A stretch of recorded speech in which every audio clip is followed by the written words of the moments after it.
बेयो बड'लेण्ड इंखं टेलिभिजन दा समाव जों सासे गेदेमाखौ हांख्रायना लाबोदों गंगाधर रामसियारि बिथाङा अल इंडिया रेडिअ'नि एनाउन्सार लोगोसेनो बिथाङा मोनसे समनि बर' फरायसा गौथुमनि दैदेनगिरि लिरगिरि आरो मेथाइ खनगिरि बिथाङा जोबोद जिनियास गोनां सुबुं उन्दै समनिफ्राय बिथाङा माहारि सिबिनायाव नांथाबबोदों लोगोसेनो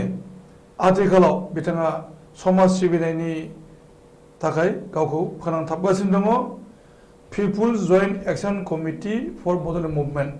बे गौथुमनि गेजेरजों बे गौथुमाव बिथाङा दा बोसोनगिरि जानानै दङ peoples joint action committee for Bodoland movement बे गौथुमजों थाफानानै बिथाङा बड'लेण्ड सोमावसारनायनि बायदि बिथिंफोरखौबो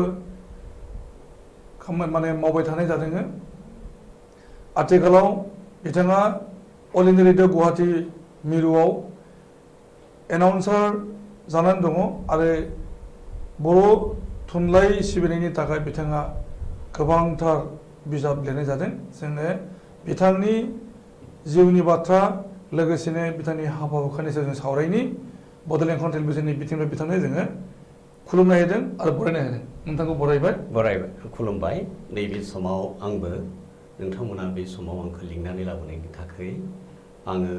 गावारियै इंखं टेलिभिजननि नोंथांखौ गाहाय सुजुगिरि महरै आरो लोगोसेनो बे इंखं टेलिभिजनाव मावग्रा नोंथांमोननि जा मावथिफोर दङ गासैनोबो आंनि मोजां मोननायखौ आङो जासिग्रोदों आरो बे समाव आङो इंखं टेलिभिजनखौ मोजां मोननानै अरायबो खोनासंग्रा नायग्रा बिथांमोननिसिबो बिमा बिफा सोमोन्दोनि बिदा फंबाय गासैनोबो आंनि मोजां मोननायखौ जासिग्रोबाय नोंथाङा फरायसा समनिफ्राय माहारि सिबिनायाव नांथाबबोदों जों मिथिगौ नोंथाङा गोबांथार बिजाब लिरनानै बर' थुनलाइयाव बिहोमा होदों आरो नोंथाङा अल इंडिया रेडिअ गुवाहाटी मिरुनिफ्राय गोबांथार रादाब फरायो आरो बेजों लोगोसेनो मिरुनि बर' बिफानखौ नोंथाङा सामलायगासिनो दं होननानै मोनथिनो मोननाय जादों लोगोसे नोंथाङा मोनसे समाव नर्थ इस्ट टेलिभिजननिबो बर' बिफाननि बर' रादाब फरायनायनि खामानियाव नांथाबदोंमोन नोंथांनि जिउनि गोबांथार रोंगौथिफोरखौ लानानै जों दिनै सावरायनि नोंथाङा मेथाइबो खनोमोन नोंथाङा जोंनि सिगाङाव दिनै बे जोंनि बड'लेण्ड इंखं टेलिभिजन नायगिरि मोननो दोंसे मेथाइबो खननानै होनांगोन आरो लोगोसेनो जों नोंथांनि जिउनि बाथ्रा मिथिना लानो लुबैदों नोंथाङा गिबियावनो बुंदो नोंथांनि उन्दै समनिफ्राय दासिमनि जिउनि बाथ्रा जे नोंथाङा उन्दै समावहाय माबोरैहाय जिउखौ फसंनो हादोंमोन नोंथांनि साक्सेस जानायाव सोरनि थुलुंगानाय नोंथां मोनबोदों आरो दा समाव नोंथाङा बड'लेण्ड आलादा रायजो दाबिनायनि जिनिखि गौथुम दङ peoples joint action committee for Bodoland movement बिनि नोंथाङा बोसोनगिरि गाहाय बोसोनगिरि दा दिनैसिम समनि जिउनि बाथ्रा एक्सपिरियेन्स बेखौ नोंथाङा बुंफोरना होदो बेखिनियावनो आं बुंनांगोन नोंथाङा एसे आगोलाव बुंदों आकाशबाणी गुवाहाटी FM महाबाबु दा आकाशबाणी गुवाहाटी FM महाबाबु बुङो अल इंडिया रेडिअ गुवाहाटी जायखौ होनो जोङो बेनि आं सामलायगिरि नङा नाथाय 2005 मायथाइसोनिफ्रायनो आङो अरायथा नङै एनाउन्सार जादों रादाबगिरि जादों रादाब फरायगिरि आरो लोगोसेनो बेबादिनो मालाबा सल'मा फरायदों जोङो बेखौ मोनसे फावथिनानि महराव जोङो सल'मा फरायबोदों आरो मालाबा जोङो फावथिना खालामदों बे रेडिअनि फावथिनाखौ जोंहा जेराव बर' थुनलाइ आफादनि दानि आफादगिरि तरेन बरुवा बा गोदोनि एक्स जेनेरेल सेक्रेटारि कमला मुसाहारि गासैजोंबो जोङो लोगो मोनलायदों आरो मोनसे डक्टर अनजलि बयबो अन्जु नार्जारियाथ' बे साहित्य एकाडेमि उननि बाथ्रा अनजलि दैमारि बेजोंबो जोङो ज' थालायनानै जोङो अरायथा नङाबाबो बे साख्रिया नाथाय बेयाव जों थांनो मोजां मोनोमोन आरो बै माखासे खामानिफोरखौ जोङो मावनो जोबोद मोजां मोनोमोन आथिखालाव आङो नंगौ people's joint action committee for Bodoland मुभमेन्टनि गाहाय बोसोनगिरि जादों जोनोम जाजेननायनिफ्रायनो आं दासिमहालागै दङ दा बेखिनियावनो नोंथाङा बुंदों आंनि जिउ जारिमिन आं बेखिनियावनो बुंनांगोन गोबाङानो माखासे माने खोथाखौ गोबां सोङो आरो बेबायदियाव बुंनायबो जादों, नाथाय नोंथांमोननि बादि आं बेबायदि मोगा मोगिनि गेजेरजों आंनि खोथाफोरखौ आं बुंफुंनो मोनाखैमोन। दा बेवहायनो आङो नोंथाङा बुंबाय जेला, सोंबाय जेला, आं रायजो राजानो एसे मिथिहोनो लुबैदों जे आं जोनोम मोनदोंमोन बाक्सा जिल्लानि लोखिपारा गामिनि मोनसे उन्दै न'खराव, जेराव आइ आफाया जोंनिया आबाद मावनानै सोलियोमोन आरो बेयाव बिदा फंबाय साथाम, बेबायदिनो बिब' गैयामोन, बिनानाव माखासेमोन, बिसोर हाबा जालांजोब्बाय। दा बेनि उनाव आङो फरायदोंमोन बे आंनिनो जोनोम जायगा LP स्कुल गामिनि 451 नम्बर माने गुदि फरायसालियाव LP स्कुल, बेयाव फरायजेनदोंमोन। नाथाय आरो बेनिखायनो जोनोमनि खोथाखौ बुङोब्ला आं जोनोम सानगोनबाबो एसे दगमग जायो। मानो होनोब्ला दाखालिसो आंनि लोगो सासे रुंसारि जालांबाय। आं नुबाय बिनि जोनोम मायथाइया 1959 मायथाइ, नाथाय आंनिखौ जेबोला आं नुबाय 1963 बे स्कुल सार्टिफिकेट मथेसे। दा बेवहायनो आङो हरखाब नायबाय, आंनि बे समब्रा समब्रिथार एखे लोगोथार जोङो। बिहा नालाय गब्ला बैष्णब होनोमोन, बिसोर एसे बै समावनो सोलोंथाइ गोनांखा, बिसोरनि न'खरा आरो बिनय ब्रह्म होनोमोन। बिनय ब्रह्मआ रुंसारि जालांबाय, सासे साख्रिआवला हिसाबै इन्सपेक्टरमोन बियो। रुंसारि जानो बिनि डेट अफ बार्थखौ नायनानैसो आङो सोमखिदोंमोन, माथो जोंनिया 4 बोसोरानो जोंखौ खमायना दोनदों। बै समाव बैसो जानायावसो LP स्कुलाव होनानै जोंनि बैसोखौनो खमायनासो होबावदोंमोन। गोबां बर'फोरनियाथ' जोङो माने बै स्कुलाव नाम थिसननाय समाव जि होयो बिदिनो जाया होमब्ला, बिदिसो जायो। नाथाय आं कम्पेयार खालामना नायबाय, बिनय ब्रह्मआ जिहेतु बिनि बिमा बिफाया सोलोंथाइ गोनांखामोन, कुस्ति बानायोमोन, बे कुस्ति बानायाव बिनिया राइटमोन। जाहा लोगो निरेन सैनारि, बिजों आंजों रायज्लायनो मिनिलायबाय, जों जाबायदि बैसोखौ बुंदों बिनिख्रुइ जों 4 बोसोर खमायना दोनदों जोंखौ। देरसिन जानांगौ आरो देरसिन जानांगौमोन आरो बाय बैसो बारा जानांगौमोन, नाथाय स्कुल सार्टिफिकेट मथै जों बाय खम जाना दङ। आदसा दे, दानिया उन्दै समाव नोंथाङा मा खालामबोखो, बोरै दा फरायबोखो? बिदिनो लोखिपारा बे गुदि फरायसालिखौ बुंबाय, बेनि उनाव आं फैनानै बृत्ति मोनबाय। बे समाव बृत्ति मोननानै आङो खाथिनिनो ME स्कुल, गेजेर फरायसालि, बेयो देबसा नेहरू आन्सलिक ME स्कुल होनोमोन, गोबां गामिजों लोगो नांनानै फसंनाय स्कुल, बेवहाय आङो फरायबाय। नाथाय बै समाव रमान स्क्रिप्टनि मुभमेन्ट खालामबाय, होमबानिया जों बेयावबो बै समावनो जेन जोङो माने उन्दै समब्लाबो माबा माबियाव बाहागो लाथारनांदोंमोन जोङो। बेनि उनाव ME स्कुलखौ बारनानै आं बेयाव फरायासै, हाइ स्कुलखौ थांबाय आङो धमधमा गोजौ फरायसालियाव। बेयाव एकदम खाथि खाथि गंथाम हाइ स्कुल दंमोन, बिराद गेदेर गेदेर हाइ स्कुलमोन। दा बेहाय धमधमा हाइ स्कुलाव आं फरायदोंमोन आरो बै फरायना थानाय समाव आंहा मोनसे सिमांमोन, आङो कलेजखौ, जौमा फरायसालिखौ आङो कटन कलेजाव फरायनो लुबैयो। इट वाज माइ ड्रिम। बे आंनि साननायमोन आरो सानोब्ला बोरै फरायनो मोनगोन। बै समावनो असमियाव मोनसे सुंद' सल' लिरलायबाय आं, होमबानिया जोंनिया मुकुल होननाय गांसे सानमालायसि दङमोन स्कुलाव। नोंथाङा बर' बिजों फरायाखै? जों बर' बिजों फरायनो मोनाखै बै समाव, खिन्थु सोमावसारदों, खिन्थु बर' बिजों जों फरायनो मोनासै। सोमावसारनायाव बाहागो लादों, नाथाय जोंनिया होमबानिया बर' बिजोङानो बाक्सा जिल्ला बा बै समाव नलबारि डिस्ट्रिक्ट होनोमोन, फरायनो मोनाखैमोन। दा जायखिजाया दिले मुकुल होननाय बे मेगाजिनाव आङो असमिया रावजों मोनसे लिरबाय, बिजुर माथो सकुल। बेयावनो कटन कलेजाव फरायनो लुबैनाय खायसे सिमां आरो माबाया बे ओंखारदों। आरो बेबायदिनो आरो मोनसेया जाबाय हहारि बिसारि। आरो बै समावनो थुंग्रि मुंनि गांसे खन्थाइ बिजाब सोरजिनो थाखाय आं लिरदोंमोन। बेयो बरिमाखा, जोंहा बर' फरायसा आफादनि जा बाक्सु होनोबो जोंनिया बरिमाखा आनसलिक आबसु, बे समाव बरिमाखा आनसलिक आबसु, बेहाय गांसे सानमालायसि दंमोन जेवारि। बे जेवारि, बे सानमालायसियाव बे थुंग्रि मुंनि खन्थाइया सोरजिजाजेनदों बै समावनो। आरो बै समाव नेहरू आनसलिक ME स्कुलाव फरायना थानायाव आङो फार्स्ट मेथाइ खनजेनदोंमोन। फार्स्ट मेथाइ खनदोंमोन गावनो सुजुनानै, फै आइ आफा बिदा फंबाय बिब' बिनानाव आवगायबोदों खौसे जानानै, सैमा नङा जों बोरमा नङा जों मालाय हारिजों मुगैजानो होननाय बे मेथाइखौ आङो बै समावनो खनदोंमोन। बै समाव माने जोंहा एक्स MLA अलित बर', बै समाव जोंनि बरिमाखौ जायखौ दायो समनि फायखि होननानै बुङो आरो, बे समनि फायखि बिथाङा फैनानै बबेनि गथ'लै बियो होननानै बुंदोंमोन। आरो बिथाङानो बिराद थुलुंगा होदोंमोन दे खनबाय हादे थ' बेबायदि बे मेथाइखौ सुजुबाय आरो खनखांनाबा बेबायदिनो एम इ स्कुलखौ फरायबाय बेहाय आरो थमथम हाइ स्कुलाव फरायहैबाय उनाव मेट्रिकखौ पास खालामनानै हारसिंनो थांबाय बै समाव जोंखौ बिमा बिफायाथ' लांनानै कलेजाव फरायहोनो हाया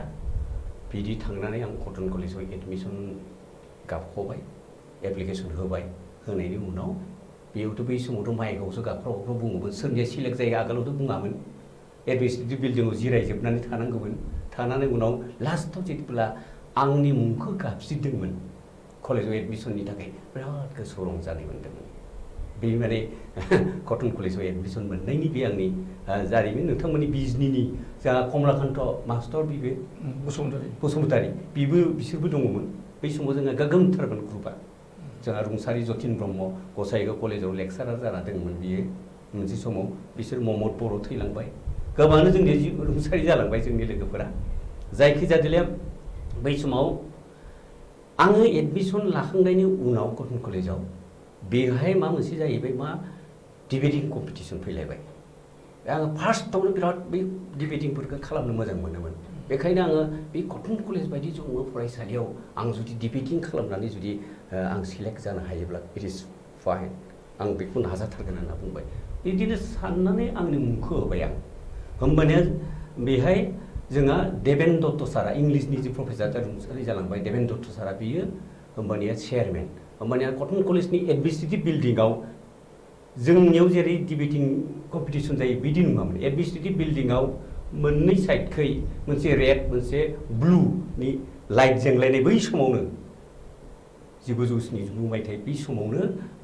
बे लाइट जोङोमोन होमबानिया वार्निं बा रेड जोंबाय फाइनाल बा ब्लु दा बिदिनो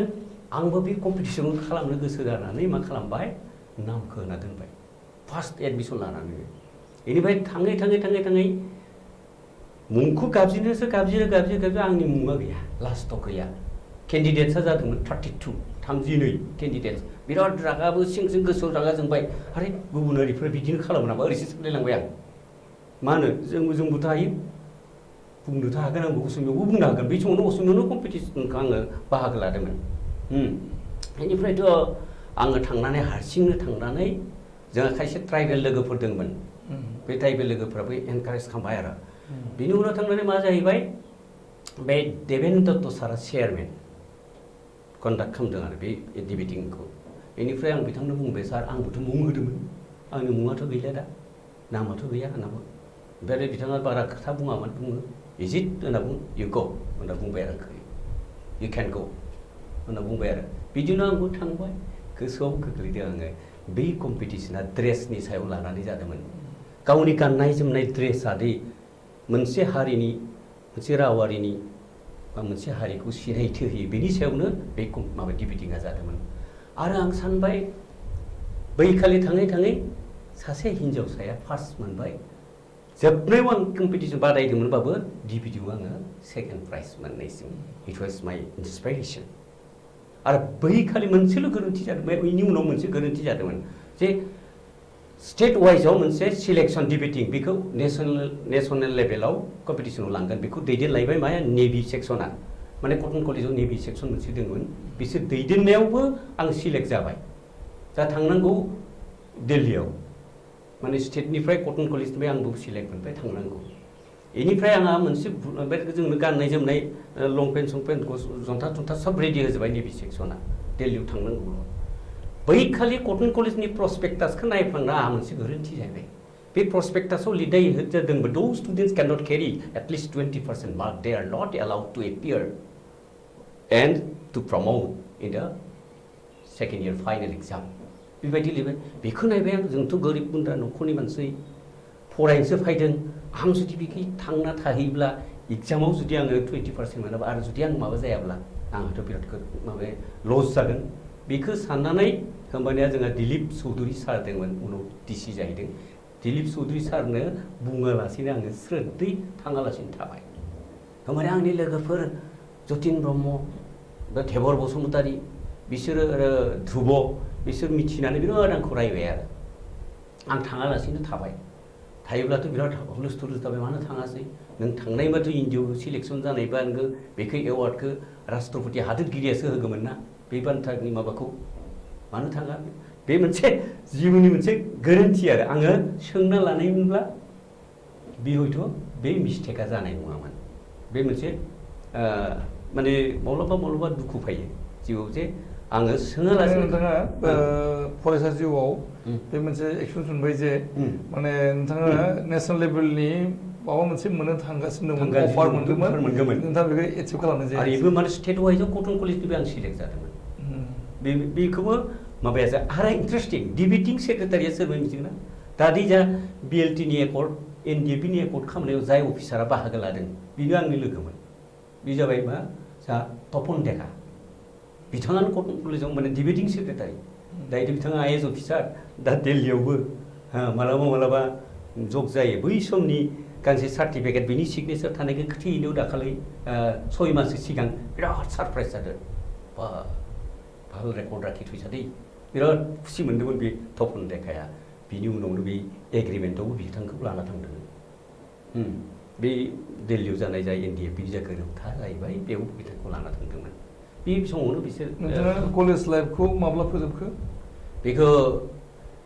जोङो आसलथे हायार सेकेन्डारि बोसोरथाम फरायनांदों होमबानो आसुनि आन्दलन जालायबाय बिदिनो माने जोंहा बिराद क्ल'ज जादों आसुनि आन्दलन बोसोरनै थानांगौ बोसोरथाम थांदों बिदिनो थांनानै बिदि थाबाय हानो थाया उनाव माने फरायनायखौ डिग्रिखौ बिदि लेरि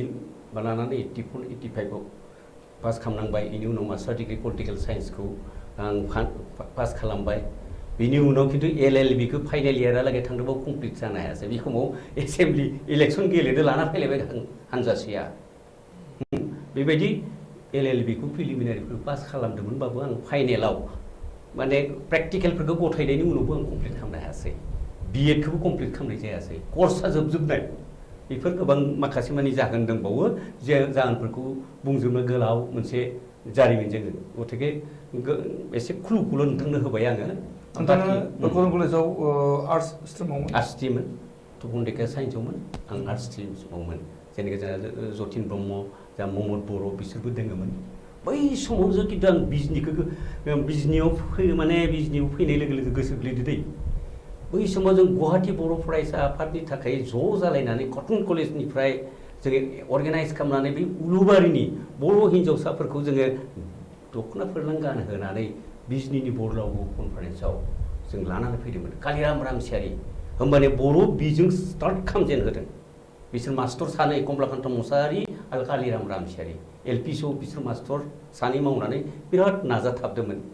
दिनैथ' नोङो गोबां बर' मिडियामनि ME स्कुल जाबाय LP स्कुल जाबाय दा बिदिनो ज'है जेथिया बिजनिनि बरलागाव कनफारेन्स 1981 मायथाइयाव जोङो ज' ट्रेन्सपर्ट गारियाव फैदोंमोन इट वाज गुवाहाटीनि उलुबारियावबो दंमोन ना बर'फोर गुवाहाटीनि उलुबारि बिनि हिन्जावसाफोरखौ लाबोदोंमोन बर' फोरलां गानलायनानै ओजों धिरेनपारा गणेशपारा बैफोरनि बर'फोरखौ माने दख'ना दै दख'नाखौ गाननानै बिथांमोना फैनानै ओरैबायदि खुसि मोन्दोंमोन बै समनिफ्रायनो गुवाहाटीयाव बर' सेन्टिमेन्टआ लासै लासै बारा जालांदोंमोन बिनि उनाव जेथिया जोङो बर' बिजोंखौ गायसनबाय आं डिग्रि माबा लानानैनो सम्पाबतियाव हाइ स्कुलाव मास्टर माने अनारेरि मावबाय स्कुला जानाय लोगो लोगो गारना होलायबाय एखे आरो बेलेग जगतआव आं लिडार जाफैनांबाय बिनि उनाव साख्रिनि मुङावथ' आङो खेबसेल' ACS होदोंमोन बेलेग साख्रिनि थाखाय खुनु जेबो इन्टारभिउ होआसै बर' मास्टर मावनो होननानै आसल मास्टर मावनो होनना थांनाय माने बे स्कुलखौ गायसनजेननाय नालाय बेयाव आंनो बाहागो लाबाय धिरेनपारा गणेशपारानि सम्पाबति हाइ स्कुलाव बर' बिजोंखौ जेथिया स्कुला जाबाय आं गारबाय बिदि सेक्रिफाइस खालामनांदों आरो खालामनानै ओरैनो थायाखै गोसांथ' आरो फरायसा आफादनि दैदेननायाव माखासे मानि जारिमिन दङ आरो बेबायदिनो बेलेग बेलेग समाव दा गोबां आरो माखासे खोथा दंबावो दा बेनि उनाव जाहैबाय आङो आसले फरायनाय समाव आंहा मोनसेल' दङमोन आङो सिभिल सार्भेन्ट जानानै मेथाइबो खनगोन बिदि मोनसे थांखि लाना थांदोंमोन आरो आं माबा पलिटिशियान जागोन बिदि सानना थाङाखैमोन सम बोथोरफ्रा हयथ' आं गोदोनिबो पलिटिक्सनि लामाफोराव मालाबा एसे बार होदोंब्लाबो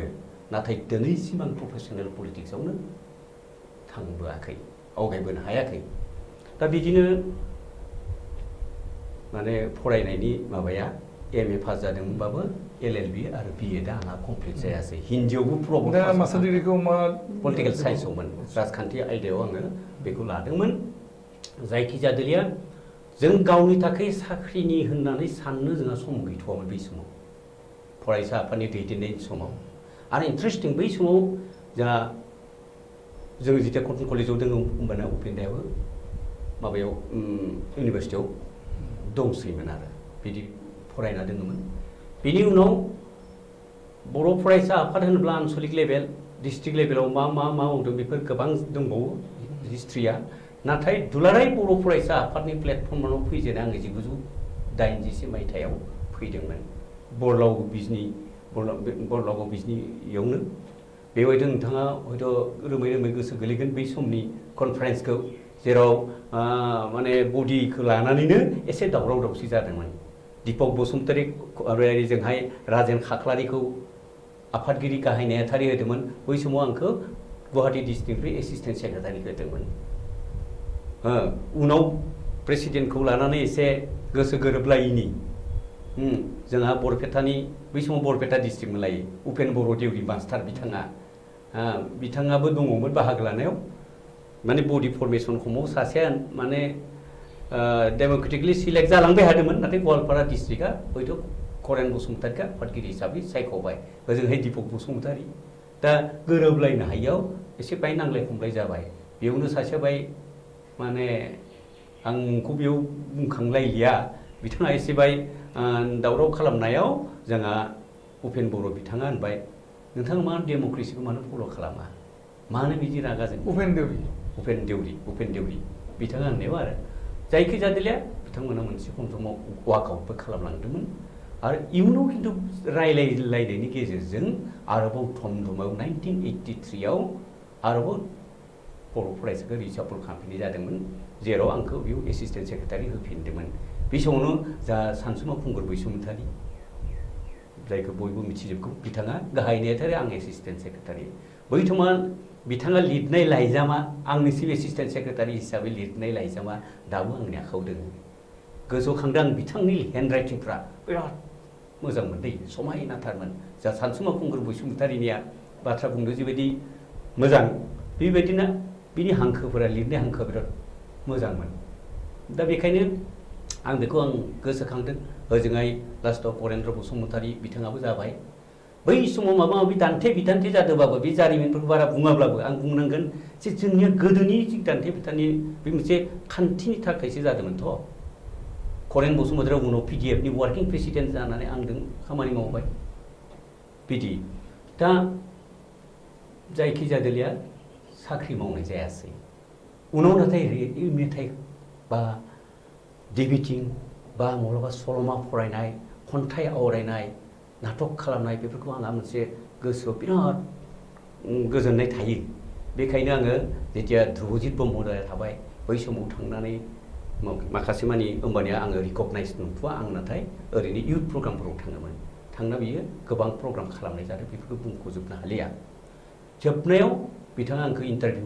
होबाय होमबानिया खगेन महन्त दंलायो होमबानिया रेडिअनि केजुवेल एनाउन्सारनि इन्टारभिउनो ओरैबायदि टाफ फार्स्टआव नोंथाङा भइस स्क्रिनिं बेनि उनावबा रिटेनाव पास जाबासो नोंथाङा अरेल बे मोनथामाव पास जानायनि उनाव पुलिस भेरिफिकेसन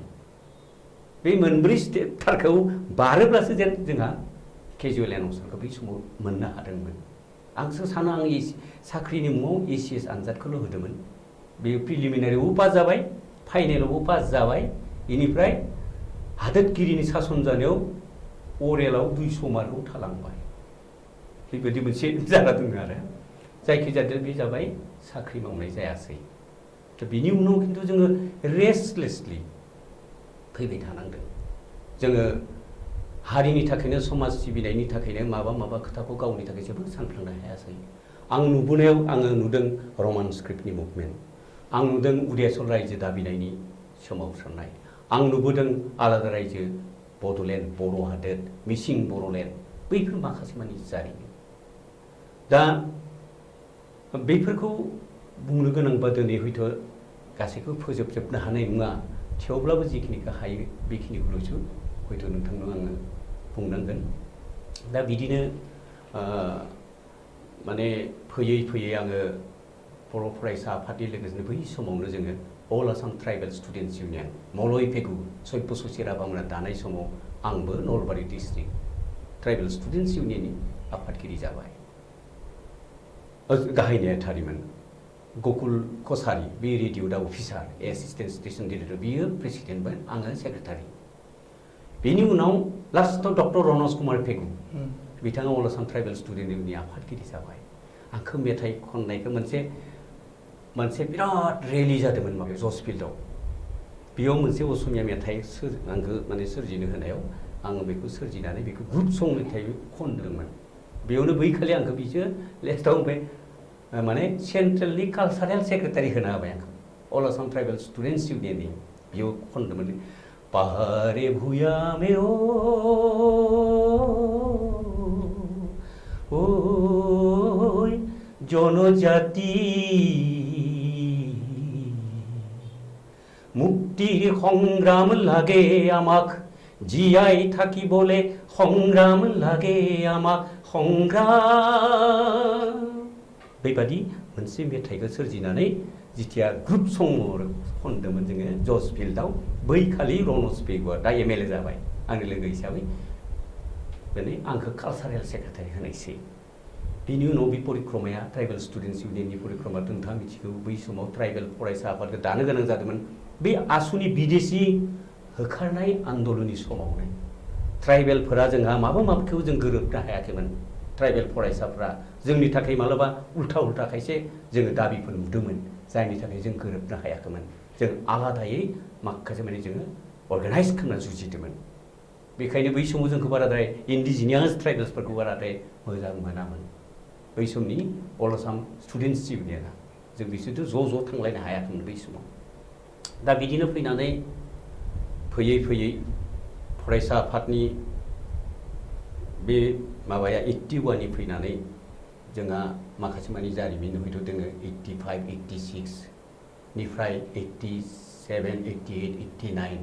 बै समाव जोंहा दावराव हयथ' जादों नङा होमब्ला? बै समाव नोंथाङा सोङाबाबो आं बुंनांगोन, गोबाङानो हयथ' सानो दुलाराय बर' फरायसा आफादनि 86 निफ्राय मोनसे जारिमिन फैब्लानो आबसु रामसियारि ग्रुप आबसु इउ होननानै मोनसे बुङोमोन। बै समाव सोरबा सानो बुङोमोन जोंखौ जे आबसु रामसियारि ग्रुपआ आलादा रायजो हेंथा खालामगिरि, नाथाय बे खोथाफोरा नंखायथारमोन। बे खोथाखौ आं नोंथांनि बे इंखं टेलिभिजननि जोहै आं बुंनो लुबैदों। बै समाव आं जेब्ला फरायनो थांदों, बै समाव जोङो फरायसाथार, जोङो फरायसा आफादखौ नन पलिटिकेल केरेक्टार मेनटेन खालामजानायखौ लुबैदों। मा राजखान्थि माजों थांगोन बिदि जोंहा पलिटिकेल मटिभेसनखौ जोङो लानानै जों फरायसा आफादाव हाबाखैमोन आं। खारन आंखौ जेथिया कटन कलेजनिफ्राय डाइरेक्ट गुवाहाटि डिस्ट्रिक्टनिफ्राय लानानै फैनानै बरलगावआव लाना फैबाय, बेयाव आं एसिस्टेन्ट सेक्रेटारि जादोंमोन। बैयाव आंहा खुनु साननाय गैया। बै समाव मोदे उपेन्दाया बैयाव फैयाखै, गैया, दंमोन। दंमोन बिथाङा बेवहाय माने फैदोंमोन आरो नाथाय बिबान लायाखै आरो खुनु बिथांजों जोंहा बिराद अनोमोन जों। ध्रुब आरो आं होनदोंमोन, आंजों बिराद मोजां सोमोन्दोमोन आरो बिथाङा बुंनाय खायसे बायख'आ आंनो दाबो दङ। नाथाय जोंहा महा जाखो खान्थिया साननायाव बे रायजो बिनाय इसुखौ बुंनाय बायदि जायो, नाथाय फार्स्टआव जोंहा दावरावा जादोंमोन माने मोनसे लेंगुवेज पलिसि। आसामिस लेंगुवेजखौ बर'फ्रा बोरै फरायगोन, कम्पालसरि बार without एफेक्टिं in the final exam. इनिफ्राय मोनसेया जाबाय पलिटिकेल पार्टिखौ लानानै इलेक्सननि समाव। बै समाव नोंथाङा मिथिखागौ, जों जेब्ला फरायसा आफादाव दङ बै समाव बर'फोरनि गेजेराव पिटिसि राजखान्थि हान्जाया गोख्रोंथार। एसेम्ब्लियाव एमएलए दंलायो नङा होमबा? गोबां एमएलए दंमोन। दा एमएलए थायोब्ला बै समावनो हरखाब पिटिसिजों गोरोबनो हायि माखासेया हयथ' मोनसे राजखान्थि हान्जा दाबाय, बेनो जाबाय इउटिएनएल। दा आदा बिनय खुंगुर रुंसारि जालांबाय, बिनय खुंगुर बसुमतारी बिथांनि दैदेननायाव इउटिएनएल दाबाय। उनाव खनखोसर नार्जारि दामोना ज' जानानै बिथांमोना बेखौ खुलिबाय। बै समाव जोङो राजखान्थिनि जेबो पलिसिफोरखौ लानानै जोङो साननो गोरों नङा। जों फरायसा आफादखौल' मिथिबाय। जोङो दुलाराय फरायसा आफादनि जोहै राजखान्थियारि मा रोखोमै लाना थांब्ला बबे फिथाइ मोनगोन बेखौ जोङो सानाखै। माने आङो बै दुलाराय सोदोबखौ ओरैबायदि गोसो गोरबोजों अनसायोमोन, ओरैबायदि जोंनि माने बर' फरायसा आफाद दाजेनगिरिफ्रा ओरैबायदि समायनायै दाना दोन्दोंमोन दुलाराय बर' फरायसा आफाद आरो समायनायै दाबावदोंमोन दुलाराय बर' थुनलाइ आफाद। बे दुलाराय सोदोबखौ आं ओरैबायदि ओंथियाव लादोंमोन बै समनि दैदेनगिरिफोरा बुंदोंमोन बे दुलाराय बर' फरायसा आफादा दुलाराय सोदोबजों ओरैबायदि सोनानै बे आसाम बर' फरायसा आफादबो नङा बा उदयाचल बर' फरायसा आफादबो नङा बड'लेण्ड बर' फरायसा आफादबो नङा बेंगल बर' फरायसा आफादबो नङा बे जाबाय दुलाराय बर' फरायसा आफाद आरो बेबायदि राव हारिमु थुनलाइनि थाखाय दुलाराय बर' थुनलाइ आफाद मिनिङाव बे दुलारायाव ओरैबायदि आं सानदोंमोन दुलाराय सोदोबाव मालाबाफोर बर'फ्रा अख्राङाव रायजो जायोब्लाबो बै अख्राङाव बर' रायजो जानाय बर' फिसाफोराबो बर' फरायसा आफादाव थागोन बुहुमाव जेसेबां बर'फोर दङ बे गासैबो बर'फोरखौनो बोजबनो हानाय दुलाराय बर' फरायसा आफाद बे जोंनि गोरबोनि फरायसा आफाद गतिके आं लुबैदोंमोन मा बर' फरायसा आफादा नन पलिटिकेल केरेक्टार मेनटेन खालामनांगौ नाथाय आं बुङाखै जे पलिटिकेलि कनसियास जानाङा फरायसा आफादा राजखान्थियारि सांग्रां जासेयावबो नाथाय मटिभेटेड दाजाथों खारन आं सानदोंमोन आं नुहरदोंमोन जे बर'फोरनि गेजेरावबो माब्लाबा जेरै बै समाव पिटिसि आरो इउटिएनएलएफ जोनोम जाबाय उनफोराव मालाबा आरोबाव हयथ' गोबां राजखान्थि हान्जा बर'फोरनि गेजेरावबो जानो हायो होमब्ला जोङो फरायसा आफादा बबे राजखान्थि हान्जाखौ जों मदद होगोन आं बै समावनो आङो सानदोंमोन आं बेखायसो बै समाव जेथिया जोंहा माबायाव पल्टन बाजाराव आबसुनि एग्जिकिउटिभ जादोंमोन ट्राइबेल रेस्ट हाउसआव बैयावनो खोथाया जाहैबाय सानसेखालि जोंहा आफादगिरि मोना करेन बसुमतारी बै ट्राइबेल रेस्ट हाउसआव जे इलेक्सन फैगोन 1985 ना 85नि ना 86नि एसेम्बलि इलेक्सन बेयाव माने 85नि बेयाव जोंनि इलेक्सनाव दुलाराय बर' फरायसा आफादा जों मा रल लागोन बेखौ लानानै डिबेट जाबाय बै समाव नलबारि बरपेटा बा बिदि तेजपुर बा गोबां जायगायाव पिटिसिनि एमएलए दङ पिटिसिया लोब लोब दङ बेखौ नंखाय होनब्ला जानाय नंथारा दङब्ला बै समाव मा जाहैबाय जोंनिया इउटिएनएलएफ हान्जाखौ फरायसा आफादा थोंजोङै मदद होनांगौ होननानै जेथिया जोंहा आफादगिरि करेन बिथाङा जोंहा होनबाय जोङो बेखौ जोङो गनायनो हाया होननानै जोंनि माखासे दैदेनगिरिफ्रा माने लक्षी बाग्लारि दङ दरं जिल्लानिफ्राय बिथाङा बेखौ माने नाकच खालामबाय 6थासो डिस्ट्रिक्टआ एबसेन्ट दङ दा थेवब्लाबो जोंहा आफादगिरिया होनबाय बेयाव हारिनि खोथाखौ नायनानै इउटिएनएलएफ राजखान्थि हान्जाखौनो मदद होनाय जाथों होननानै दा बिथां करेन बसुमतारीया बुंबाय जों बेखौ हेंथा होबाय बोरैहाय जानो खारन जोङो पिटिसि राजखान्थि हान्जाखौ बै समाव थोंजों मदद होआबाबो नाथाय जोंनि एरियायाव जिहेतु पिटिसिनि मानसिफोर होमबाना जों बिराद संघात जागोन जोंहा संघात जालाया होमबा गथिखे बेखायनो होनबाय आं होनबाय मा जों होनदोंमोन जे दुलाराय फरायसा आफादा इलेक्सननि बेलायाव जोङो निउट्रेल जानांगौ खुनु राजखान्थि हान्जाखौ थोंजोङै मदद होआलासेनो बर' फरायसा आफादै जोङो फ्रि थानानै बिबेक भट होनो थाखाय जों खावलायनाय जाथों होननानै जों प्रप'ज खालामदोंमोन बिबेक जे जोंहा भटनि राइट थागोन कलेजाव फरायनायफोरा जोंहा जायफोरा those who have already 18 years of age बिसोर they have right just to cast votes आरो बेखौ नायनानै बिथांमोना जाहाथे भट होनो मोन्थायखौ मोनो बे जाबाय कनसियासनेस नाथाय जों खायसेया जुदि आबसुनिफ्राय इउटिएनएलएफखौ बुङोबा खायसेया जुदि पिटिसिखौ बुङोबा जोंनि गेजेराव खौसेनि मोन्थोरा बहा थागोन मन्थ्रआ बहा थागोन जे दा जेरै जादों दा बिपिएफ इउपिपिएल नङा होमब्ला दा बिपिएफ इउपिपिएल सोरबा जुदि इउपिपिएलखौ सापर्ट होयोब्ला बिपिएफआवबोथ' बर' माखासे दङ ना बिथांमोना बेखौ मदद खालामनो हाया जादों एखे सिनारियानो बै समावबो इउटिएनएल पिटिसि दा बेखायनो जों बुंदोंमोन दुलाराय बर' फरायसा आफादा इलेक्सनाव थोंजों माबा मोनसे राजखान्थि हान्जाखौ मदद खालामनायनिफ्राय गोजानाव थानांगौ होननानैसो बुंदोंमोन दा बे खोथाया जादों राइट आं गोसोआव गोलैनाय बै समाव दा बे लिरनायफोरा माखासे दङ डकुमेन्ट माखासे दङ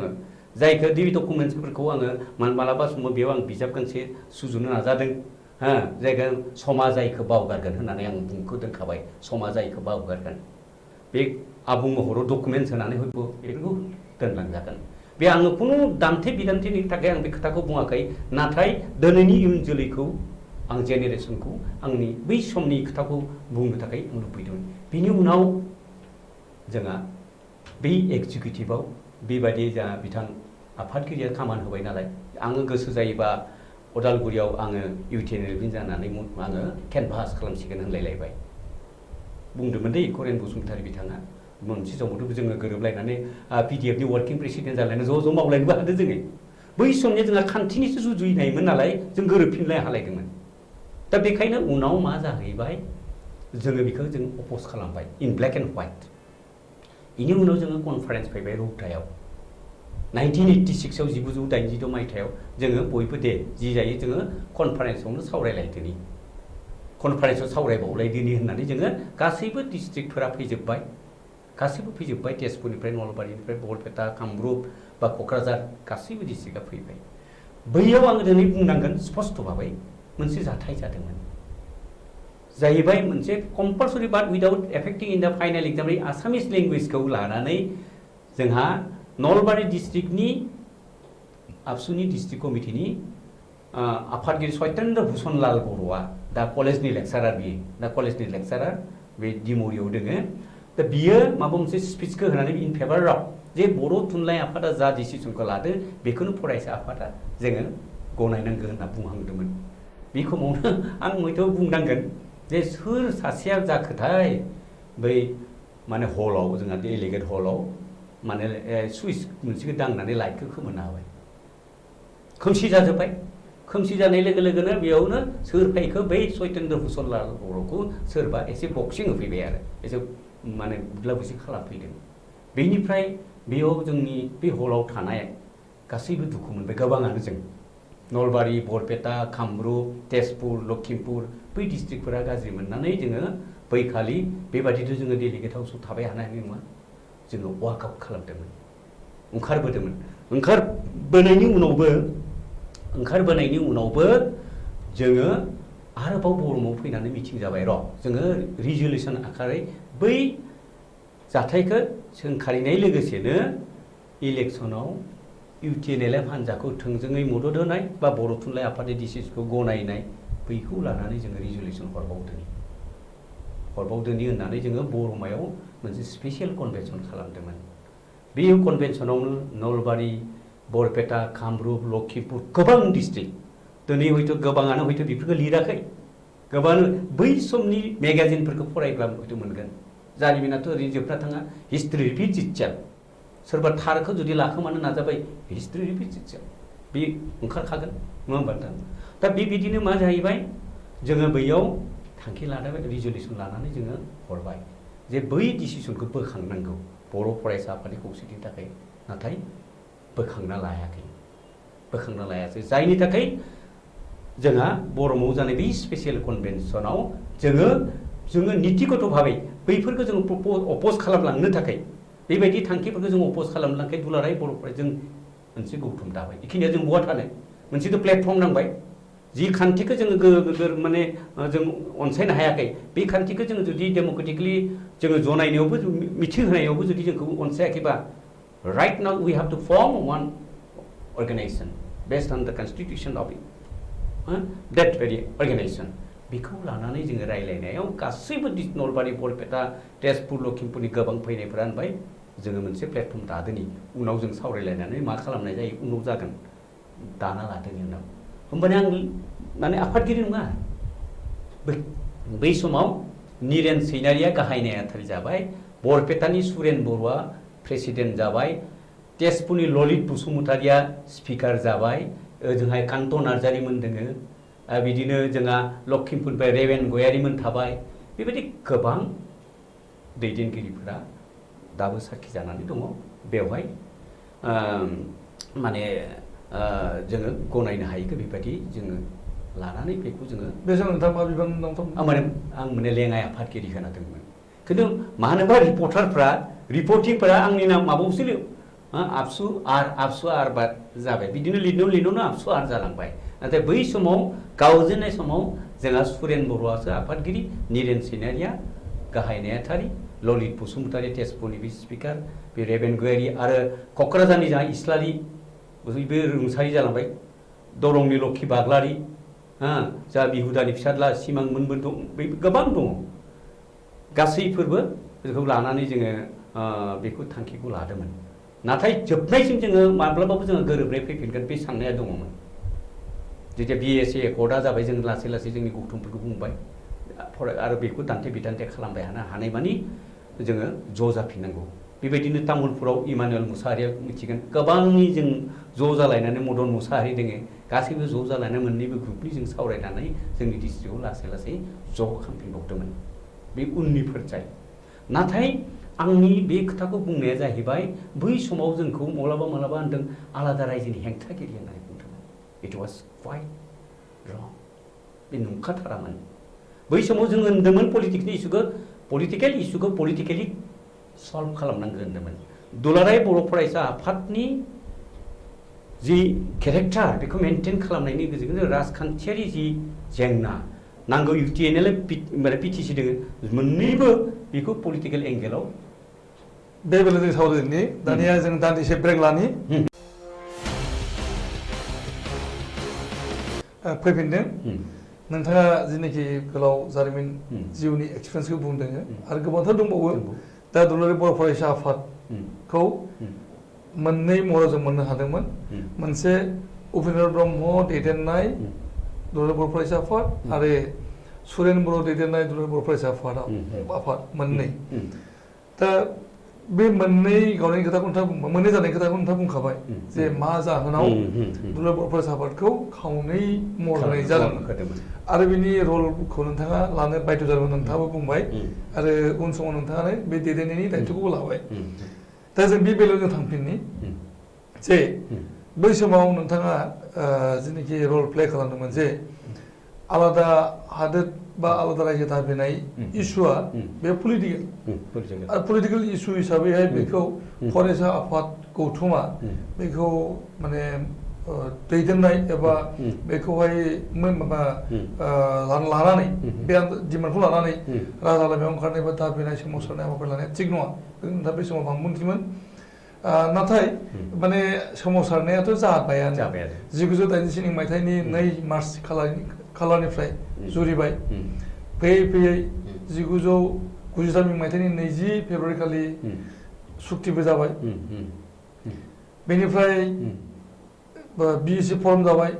BEC गौथुमबो थाबाय आरो BEC जेब्ला जायो नोंथाङा बेवहाय आरो रल प्ले खालामफाबाय PDF नि माने पिपुल्स डेम'क्रेटिक फ्रन्ट बे आफादनि नोंथाङा गाहाय नेताबो जादोंमोन जि समाव नोङो गारलाबाथा बसुमतारिया आफादगिरि जायो जाय बिथाङा उपेन ब्रह्मजों माने बै समावहाय माने एसिस्टेन्ट सेक्रेटारि बै समावहाय आं बर' फरायसा आफादनि सोमावसारनाय समाव बिदिनो नोंथाङा माने फैयै दा समावहाय समाज सिबिनायनि खामानियाव नांथाबबाय थादों आलादा रायजोनि थाखायनो फरायसा समाव नोंथाङा फरायसा गौथुमखौ राजखान्थिनि माने जिनोखि परिबेस एबा माने बार बेजों फोनांफायालासिनो फरायसाफोरनि थाखाय मोजांनि थाखाय साननाय हलायाव खालामनांगौ होननानै नोंथाङा बानबुंथिबाय थादोंमोन आंहा गोसोआव दङ जिहेतु आंबो बरलागावआव जानाय दुलाराय बर' फरायसा आफादनि 1981 नि कनफारेन्स बेयाव आंबो दंमोन रौतायाव जानाय दुलाराय बर' फरायसा आफादनि जथुम्मा बेयाव आं दंमोन धमधमायाव जानाय बै समनि नलबारि दाबो नलबारियाव गोलैयो धमधमायाव जानाय कनफारेन्स आंबो दंमोन बिनि माखासे एक्सपिरियेन्स जों आं नोजोर बोनो नागिरदों नोंथांखौ जे जेब्लानाखि रौतायावहाय माने बे सावरायनाया गोख्रों बांसिनै जायो जे पलिटिकेल इस्युखौ लानानै माने दुलाराय बर' फरायसा आफादा आगान खोख्लैयाबा बर' हारिया माने खोमसि लामाजों थांनाय जासिगोन मानोना बै समनि पलिटिकेल पार्टि PTC बिथांमोना रायजो राजानि सिगाङाव आलादा उदेसल रायजोनि खोथा बुङो नाथाय बिथांमोना सेन्ट्रेल गभर्नमेन्टआव थांनानैहाय बे बाथ्राखौ बुंथि हैया आरो बुंथि हैदोंब्लाबो बिथांमोना अट'नमास काउन्सिलनि खोथासो बिथांमोना बुंहैदोंमोन जेरावनाखि समर ब्रह्म चौधुरिया MP जादोंमोन बिथाङा गावनि मेरिन स्पिचआव बुंनाय जादों जे बे माने आसामाव बर' हारि होननाय मोनसे जाथि दङ आरो बर' हारिया मोनसे माने गावखुंथाय माने सेल्फ अट'नमि लुबैदों बेखौसो बुंदों बे उदयसलनि खोथाखौ रायफोरनाय जायाखै गावनि मेरिन स्पिचआव आरो बिथांमोना सोमावसारनाय हाबाफारिखौ आसामाव लाबाय थादोंमोन नाथाय बिथांमोना माब्लाबाबो सेन्ट्रेल गभर्नमेन्टनो एबा रायजो सरकारनो उदयासल दाबिनि दाबिलाइ गथायाखैमोन दा बेफोरो बै समनि फरायसाफोरनि एबा सेंग्रा जोलैफोरनो मोनसे माने गोसोआव सौग्रावनाय बिथिं लाबोदोंमोन आरो खुद्रिनायनि खरा होदोंमोन दा बैफोर बिथिङाव दा बै समावनि नोजोरखौ आं बुंनो नागिरदों जे नोंथाङा बै समावहाय लेङाइ नेहाथारि लेङाइ आफादगिरि उनाव 1988 मायथाइयाव आं आफादगिरि जाया आं बुंनो नागिरदों जे 19 माने माबानि खोथा बुंनाय दोङो 86 नि खोथा बुंनाय दोङो आङो 86 नि खोथा रौता कनफारेन्सनि खोथाखौ बुंनाय दोङो आङो 1986 नि जि कनफारेन्स बेवहाय थारमाने नोंथाङा बा माखासे मानि हानजाया माने बेवहाय अपोजिशन मोनसे रल लानाय जादोंमोन दुलाराय बर' फरायसा आफादनि बे कनफारेन्सआवहाय बे जादों मोननै इस्यु जादोंमोन बेवहाय आंहा गोसोआव दाबो दङ जे मोनसे जाहैबाय नोंथां दहाय बुंखाबाय बेखौ जे बै समाव अल आसाम स्टुडेन्ट इउनियन आसुनि माने सोमावसारनाया जोबदोंमोन 14 आगस्ट खालिनि 1985 मायथाइनि 14 आगस्ट खालि आरो बिथांमोना सुक्ति खालामबाय जे माने 1966 मायथाइनिफ्राय 1971 मायथाइसिम जायफोर फैदों बै फैनायफोरा माने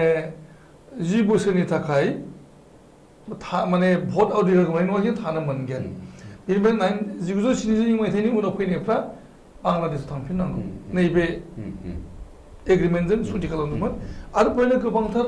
माखासे दफा दङमोन बे हारिमुनि बाथ्रा फैबाय रावनि बाथ्रा फैदों दा बेफोर बाथ्रा दा बैखौ माने नोजोर बोनानै दुलाराय बर' फरायसा आफादा अपज खालामबाय थादोंमोन बिब्दिनो जेब्लानाखि बिसायख'थि जाबाय बै समनि आसुनि लिडारफोर प्रफुल्ल मन्थ'आ आफादगिरिमोन आसुनि आरो बिगुमार फुकना गाहाय नेतामोन बिथांमोना माने पलिटिकेल पार्टि मोनसे फरम खालामबाय जे बिसायख'थियाव बाहागो लानो थाखाय जिहेतु बै एग्रिमेन्टनि समावनो सावरायनाय जादोंमोन जे हितेश शइकिया दैदेननाय कंग्रेस सरकारमोन बै समावहाय बेखौ सिफायनानै डिसल्भ खालामनानै गोदान बिसायख'थि खुंनाय जाथोंसै आरो बिनि थाखाय हितेश शइकियाया माने मुंसाइ होनांदोंमोन जे गभर्नमेन्ट बायनायाव आंहा आपत्ति गैया दा बेखौ लानायनि उनावहाय इलेक्सन जादोंमोन इलेक्सनाव एजिपि असम गण परिषदआ देरहादोंमोनबो बे देरहानायनि उनावहाय देरहानाय जादोंमोन आरो बेवहाय पिटिसिआ बेवहाय बाहागो लादोंमोन पिटिसिनिफ्राय गोबांथार एमएलए देरहालांदोंमोन आरो पिटिसिआबो एजिपिजों मार्चाप जानानै सरकाराव थाफानाय जादोंमोन आरो बेवहायनो समर ब्रह्म चौधुरिया हाग्रा बिफाननि मन्थ्रि जादोंमोन आं गोसोआव थानाय बायदियै बै समाव एजिपिजों पिटिसिआ लोगो जाबाय बिनि उनावहाय बिथांमोना माने सरकार आसाम सरकारनि खुंथाय बिबानाव थानानै आसामनि खोथा बुंग्रा जाबाय बर'फोरनि खोथाखौ बावलांबाय बै समावनो 1986 आव जेब्लानाखि दुलाराय बर' फरायसा आफादनि जथुम्मा जायो रौतायाव बै समाव रावनि थाखाय मोनसे अर्डिनेन्स होबाय आसाम सरकारा कम्पालसरि बाथ उइदाउट एफेक्टिं औ बेवहाय होनाय जादोंमोन जे गासै हारिनि मानसिफोरानो आसामाव थानायफोरा असमियाखौ फरायथारनांगोन आरो आसामाव बै समाव दङमोन बर' हिन्दी बेंगलि असमिया दा बर' आरो बेंगलि मिडियामनि फरायसाफोरा जों माब्लाबाबो असमिया फरायनो हाया होननानै डिसिसन जाबाय आरो बिनि अनगायैबो दुलाराय बर' फरायसा आफादा मोनसे डिसिसन लाबोबाय जे जोङो पलिटिकेल जिनिखि इसु आलादा रायजो दाबिनाय उदयासल बे उदयासल दाबिनायखौ जिहेतु माने डिले खालामबाय थाबाय पिटिसिआ बिथांमोना रायजो राजाखौ लानानै राजा लामायाव ओंखारदों सोमावसारदों नाथाय गभर्नमेन्टनि खाथियाव बिथांमोना मेम'रेन्डामखौ होनाय जायाखै माने नोंथाङा बुंनो साननाया बेनो आङो बेलेग टु फिनिश आं बुंजोबग्रोनि दा बै समावहाय बे मोननै इस्युखौ लानानै बेहाय मैखोमै सावरायनायनि बाथ्रा दंमोन रौता कनफारेन्सआव नाथाय जेब्लानाखि मेला जिरायबाय डेलिगेट सिटिंआ जिरायबाय दरजा फांथेनानै होमबा बेवहाय डेलिगेट सिटिंखौ बेखेवनाय नोंथाङा दहाय बुंखांबाय बे बिथाङा बेखेवगिरि बिथाङा लेक्सार होनाय समावनो माने थुनलाइ आफादनि खोथा बुंनाय जादोंमोन थुनलाइ आफादाबो भेरि इन्टारेस्टिंलि बे समाव पिटिसिजों लोब्बा दंमोन बे समनि आफादगिरिया जगेन्द्र कुमार बसुमतारी आरो नेहाथारिया बिहुराम बर' दा बिथांमोना बर' थुनलाइ आफादनि बिथिंनिफ्राय जे आसाम सरकारनि डिसिसनखौ गनायदोंमोन नाथाय मोनसे कन्डिसन होनाय जादोंमोन जे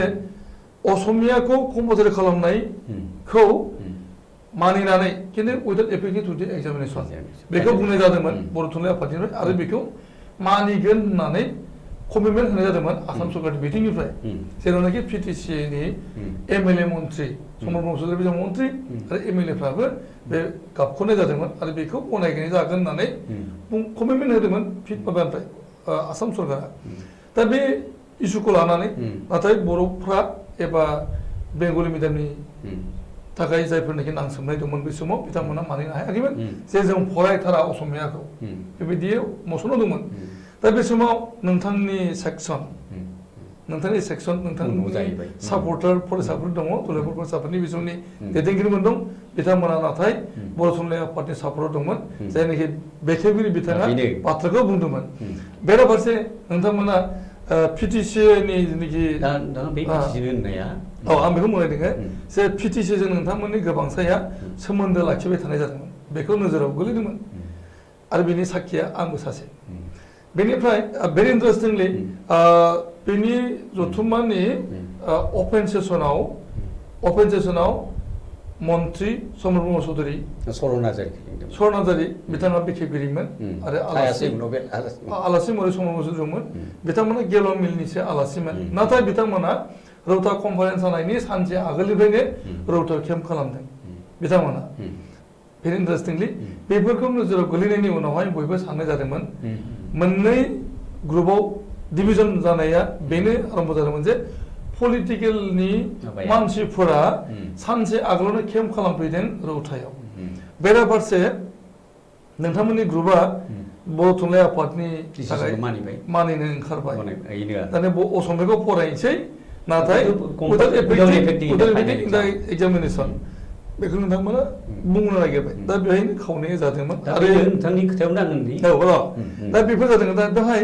पलिटिकेलनि गाब थानायखौनो नोजोराव गोलैदोंमोन जे नोंथांमोनहा जदिबा बुंदोंमोन जे जोङो माने पलिटिकेलनिफ्राय बायजोआव थानांगौ दुलाराय फरायसा आफादा ओरैनो जादोंमोन नाथाय नोंथांमोनहा बे केरेक्टारखौ मेनटेन खालामनानैनो पिटिजों थाफानानै खामानि मावनो नागिरदोंमोन इन्टारेक्सन आं बेयाव बेखिनियावनो आं बे खोथाखौ नोंथांनिफ्राय नोंथाङा बुंनायखायनो मोजां मोनबाय आङो दा बेनो गोरोन्थि जादों जों सानना लानाया बे समाव नोंखौ पिटिसिनि जोंनि एरियायाव गासै पिटिसिजों नाथाय जोंनि सेक्सना बुङो खुनु पिटिसिखौ जोङो रिजलिउसन लानानै सापर्टनि बाथ्रा बुङाखै जोंनिया जाहैबाय मा इउटिएनएलए पिटिसि मोननैबो पलिटिकेल पार्टि नङा होमबा सोरखौ सोर मदद होयो बे आलादा खोथा नाथाय दुलाराय बर' फरायसा आफादा निउट्रेल जानांगौ दा मालाबा जों नलबारि डिस्ट्रिक्ट बरपेटा डिस्ट्रिक्ट द्लामै पिटिसि गोजा आंहाबो गोसोआव दङ जोंनि एरियायाव गासैबो पिटिसि नाथाय गंगाधर रामसियारिया पिटिसिनि कुनु मेम्बारबो जाफेराखै बा पिटिसि पलिटिकेल पार्टिखौ डाइरेक्टयै बै समाव सापर्ट होनांगौ होननानै जों रिजलिउसन लायाखैमोन मात्र जों बै समाव मा पलिटिक्सखौ लांनो नागिरदों जों सानथाराखैमोन आंनि गोसोआव गोलैनाय आं दुलाराय बर' फरायसा आफादनि बै थानायाव खुनु बेलेग गाज्रि साननानै लायाखै रायजोनि हेंथा बा माबा बिनायनि हेंथा बेफोरथ' सानाखै नाथाय जों प्रेक्टिकेल असुबिदा मा गोलैदों बै समाव गासैबो नलबारि डिस्ट्रिक्ट बरपेटा डिस्ट्रिक्ट बेफोराव पिटिसि गोजा जों फरायसा आफादनिफ्राय जुदि पलिटिकेल पार्टि माबा मोनसेखौ जुदि सापर्ट होनो थाङोब्ला से इउटिएनएलखौ सापर्ट होनो थाङोब्ला बेथ' एकदम जोंनि गेजेराव नांलाय खमलाय जागोन दा बेनि थाखायसो डिफारेन्स आरो नोंथाङा दहाय होननाया जे असमिया रावखौ सोङो नङा जोंनिया जाबाय बर' थुनलाइ आफादा बै समाव जि डिसिसन लादों थुनलाइ आफादजों कन्ट्रभार्सियेल जानाङा थुनलाइ आफादजों बर' फरायसा आफादा रायलायलायनानै माबानांगौ बेखौ नोंथाङा बुंनाया नोंथाङाबो गोसोआव गोलैदों बेखौ बुंनायावनो बै सिटुवेसना जादोंमोन बेनिफ्राय वाकआउट जादों दा मेइन खोथाया जाबाय जोङो बै समाव कुनु डाइरेक्ट पलिटिकेल पार्टि पिटिसि बा डाइरेक्ट पलिटिकेल पार्टि इउटिएनएलएफजों लोब्बा थानानै खामानि मावनाय नोंथाङा होनब्लाबो बे माबाया गैया फर्मेलि गैया खारन जेनेबा दिनै बहुदानो नोंखौ आसु खालामनायफ्राबो गोबाङाव उनाव एजिपिनि लिडार आसुनि लिडारफ्रानो एजिपि जादों नाथाय बिथांमोना मेइनटेन माब्रै खालामदोंमोन आसुखौनो नोंहा एजिपि बुंनो हाया एजिपिखौनो आसु बुंनो हाया नाथाय जोंनि फरायसा आफादा जुदि डाइरेक्टलि इनभल्भ जायोबा पलिटिकेल पार्टिनि बेनि खेलिमेलि जायो बेनि खेलिमेलि आं बेखौसो बुंदोंमोन बै 86आवबो जे फरायसा आफादा निउट्रेल जानांगौ खारन जोंनि गेजेराव बर' पार्टिया मोनसे समाव पिटिसिल' थानायाव बारा खेलिमेलि जायाखैमोन आरो नोंथाङा बुंदों पिटिसिया रायजो बिनायखौ गारदों गारा बे मेटारा जोंनियाव फैथ'वाखैमोन पिटिएसएआ मा गोरोन्थि खालामदों खालामाखै बिसोरखौ सोरबा पार्टियाव हाबनानै बुंनांगौ बेल'मोन नाथाय जोंनिया आं होनदोंमोन मा पिटिसिया मोनसेल' जाना थानाय गुबुन मोनसे पलिटिकेल पार्टि गैयामोनब्ला जोङो थोंजोङै हयथ' सापर्ट खालामनो हागौमोन पिटिसिनि गोरोन्थिखौ गोरोन्थियानो बुंनांगोन गोरोन्थि नङैखौ गोरोन्थियानो बुंदों चरन नार्जारियाबो लिरलांबावदों dream of Udayachal plains tribal council of Assam बे माखासे खोथाखौ जोङो दांग्रोबनांगोन नाथाय गंगाधर रामचारि निरेन सैनारि बा सौरेन बर' मोना कुनुदिन डाइरेक्ट पिटिसिखौ पलिटिकेल पार्टिखौ बै समाव सापर्ट खालामनांगौ इन ब्लेक एन्ड व्हाइट कुनु रिजलिउसन लायाखैमोन जों मात्र जों मोननैबो पार्टिया जिहेतु गावस्राबाय फ्रि जानांगौ होननानै बुंदोंमोन बेसिमबो जोङो आरो बेखौ जोङो भबिष्यतनि थाखायबो बुंखादोंमोन in future a good number of political party may be created among us जोंनि गेजेराव माखासे पलिटिकल पार्टि जागोन what role will be done from the ABSU मा रल जागोन येस जोंहा आलादा रायजो नांगौ we expect it we want it Bodo' फरायसा आफादनि बे गोरबोनि खोथा बर' रायजोनि बे थैजों लोब्बा थानाय खोथा बेखौ जोङो हेंथा होनायनि खोथायानो फैया दिनै नोंथाङा जों बाय रेफारेन्सआव लाबोनोसै बिटिजिनि बाथ्रा जोंहा हाग्रामा महिलारि बिथांखौ बिटिसि चिफ गाहाय जाय बिथाङा बिपिएफखौ दैदेनबाय हादों मालाबा बै गेजेर ससेयाव बिथाङा आलादा रायजोनि हेंथा खालामो होननानै बुंबाय हादोंमोन नङा होमबा गोबां लिरदों नाथाय आंनि गोसो गोरबोआव बुङो बिथाङा रायजो मोनोब्ला आंबा सानो बिथाङासो खुसि जासिगोन सानो मोनसे समाव पलिटिकेल सिटुएसनाव हयथ' बे खोथाखौ हयथ' बिथाङा बुंदों होननानै गावनो बुंना लादों दा दिनै गतिके दिनैनि जेनेरेसनखौ आं बेखौनो बुंनो दान्थे बिथान्थेनि थाखाय नङा आं मोनसे क्लियार खालामनानै होनो लुगैदों जों कुनुदिन दुलाराय बर' फरायसाखौ गावस्रा गावस्रि जाजानायखौ लुगैयामोन बै समाव जोंनि खोथाफोरखौ जोङो माबा मोनसे प्लेटफर्मनि थ्रुयैसो जों बुंहोनो मिथिहोनो थाखाय जोङो दानो गोनां जादोंमोन मानो होनोब्ला जोङो बै समाव कुनु पिटिसिनि डाइरेक्टयै जोङो इन फेभार अफ पिटिसि पलिटिकेल पार्टि जोङो रिजलिउसन लायाखैमोन फरायसा आफादनिफ्राय येस बिं ए सिटिजेन आं सोर पार्टिनो भट होयो इट इज माइ बै समा जिहेतु आलादा रायजो दाबिनाया जोबोद गोनांथार जादोंमोन आरो भारत उदांस्रि जानायनि उनावहाय 1967आव पलिटिकेल पार्टिखौ जोनोम होनो गोनां जादोंमोन आरो 1967आवनो दुलाराय बर' फरायसा आफादनिबो जोनोम जादोंमोन दा बेयो जाहैबाय रायजो राजानि माने दाबि आलादा रायजोआ रायजो राजानि लुबैनाय बायदि आरो बे दाबियानो थांदों जे दाबिया मोनसे जाबाय बड'लेण्ड मोनसे जाबाय उदयसल बेबो उदयसल रायजो ना आं बिनि आगोलनिखौनो बुंनायदों आं बुंनायदों 1987 आगोलनि बाथ्राखौनो बुंनो नागिरदों 20 इयार्सनि आगोलनि समनि बाथ्रा जे 1967आव पिटिसि पलिटिकेल पार्टिखौ जे दानाय जाबाय बिनि आगोलनि समनि बाथ्रा बुंनायदों जेब्लानाखि 1947आव जोङो उदांस्रि जाबाय भारत हादरा बिनि उनाव बर'फोरनि थाखाय ट्राइबेल बेलेन्स ब्लकखौ दानाय जाबाय नाथाय बर'फोरनि माने हप्स एन्ड एसपिरेसना बेवहाय फुलफिल जायाखै दा बेफोरखौ नोजोर लानानैनो आलादा रायजो नांगौखौ फिल खालामदों बर' रायजो राजाया बेनि थाखाय उदयसलखौ नांसिगोन ओरै लानानैहाय बर'ल' नङालासिनो ट्राइबेल पिपलफोरखौनो लाफानानै बे आन्दलनखौ सोमावसारनायखौ प्रसेस खालामनो थाखाय 1967आव पलिटिकेल पार्टि जोनोम होबाय दा जिहेतु बर' रायजो राजानि गांनाय उखैनायखौ महर होनायनि होननानैनो दाजानाय पलिटिकेल पार्टि दा बे हिसाबै बे पलिटिकेल पार्टिया जुदि माने गावनि थांखिनिफ्राय दोरोदलाङोब्ला एबा गावनि थांखिखौ जुदि मावफुंनायाव लेहेम खालामोबा दाबिनो लेहेम खालामोबा बै पार्टिनि सायाव रायजो राजायाथ' कनफिडेन्सआ गोमागोन फोथायनाय गोमागोन आरो फोथायनाय गोमानायनि थाखायनो जिहेतु दुलाराय बर' फरायसालियाबो रायजो राजानि थाखायनो मावगोनब्ला बय रेसपन्सिबल दं होननानै बे आलादा रायजो दाबिनाय एबा पलिटिकेल डिमान्डखौ लाबोनांगोन ओरै बुंनाय जादोंमोन आरो माने बर' थुनलाइ आफादनि जेनाखि रेजलिउसन बेबो गोरोन्थि दं बेखौ मोनदांदोंमोन जिहेतु बर' हारि सेन्टिमेन्टआ सेंग्राफोरनाव जोंनिया बेखायनो होनदों गोरोन्थि दंमोन ना गैयामोन बा बै रायजो बिनायनि इसुनि बा पार्टिनि बे खोथाफोरा जोंनि बै समनि थासारिजों जोङो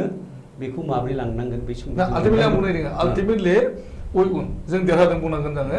माबोरै होनना बुङोब्ला दुलाराय बर' फरायसा आफादा उन जादों देरहाबोदों उन जादों मा होनना बुङोब्ला 1987आव सोमावसार आरम्भ खालामबाय 1993आव सुक्ति जाफैदों आरो 2003आव आरोबाव बिटिसि जाफैदों आरो दिनैनि दिनाव बिटिआर जाफैनो खाबु मोनदों लोगोसेनो माने ब्रह्मपुत्रनि खोला आरो बिटिसिनि सानजा फारसे थानाय एरियानि थाखाय आसामनि बर'फोर हालामफोर लानानै बर' कसारि वेलफेयार काउन्सिल दानो थांगासिनो दङ दा बे जाहैबाय गोलाव जारिमिन बे गोलाव सोमावसारनाय बुब्लिनि जाफुंसारनाय आरो बिनि आन्दोआवनो दुलाराय बर' फरायसा आफादनि बिहोमाखौ बुंनांगोन दुलाराय बर' फरायसा आफादनि बिहोमाया माने जौसेयाव जौसे दङ बेखौ जोङो गनायनांगोन मोनसे समाव जों माबा मोनसे खान्थिनि थाखाय नितिनि थाखाय जों निति प्रिन्सिपालावसो जों गोरोबलायाखैमोन खायसेयाव जायखिजाया बै समनि थासारिनि थाखाय जेखौ जुजिनानै दिनै लेभेलाव मोनबोदों माबा मोनसे मोनदों जों माखासेया सानदोंमोन उदियासल रायजोआबो सोरजिजागोन बेबो रायजोमोन उनाव बड'लेण्ड रायजो बिबाय बेबो राइट खोथाया जाहैबाय प्रेक्टिकेल जोंनि गेजेराव गुलाय गुजाय दा जे एज फर एग्जाम्पल दिनैनि दिनाव मोनसे इउपिपिएल हान्जा मोनसे बिपिपि हान्जा दा फरायसा आफाद हिसाबै मोनसे राजखान्थि हान्जाखौ थोंजोङै मदद होनो थांनायाव जोंनि गेजेराव जोङो बेथ' सिक्रेट नंलिया नांलाय खमलाय जादों मेइन थासारिया बै समावबो खिन्थु बेबायदिनो जादोंमोन नंगौ मोजां मोजां दैदेनगिरि माखासेया आलादा रायजो बर'लेण्डखौ सोरजिनो थाखाय सिमां नुखादोंमोन बेखौ दिनै आं गनायो आरो जायनि थाखाय फरायसा आं रायजोनि हेंथा खामिखायनो दुलाराय बर' फरायसा आफादनिफ्राय गनानै जिथे पिडिएफ पलिटिकेल पार्टियाव आंखौ गाहाय नेहाथारि खालामदोंमोन 1998आव सेंग्राया बै समाव जोङो बर'लेण्ड सोदोब बर' हादोर लाबावो मस्ट सबनिस्ट जाबावबाय जोङो बर' हादोर जेखौ हयथ' जोंनो बै समाव मोनथामाबो जायखौ एनडिएफबिआबो बै समाव बर' सिकिउरिटि फर्स उनाव फैनानै एनडिएफबि जाबाय बिथांमोनाबो हयथ' दे नोंथांमोनहा कारेक्ट होनानै मदद होदोंमोन दा बेबायदिनो बर' हादोर होनानैसो जोङो मेम'रेन्डाम होदों बेनिनो गाहाय नेहाथारि जादों बेनि उनाव पिपल जयेन्ट एक्सन कमिटि फर बर' पिडिएफआव पलिटिकेल पार्टिया 6 जन 7 जन एमएलए जाबाय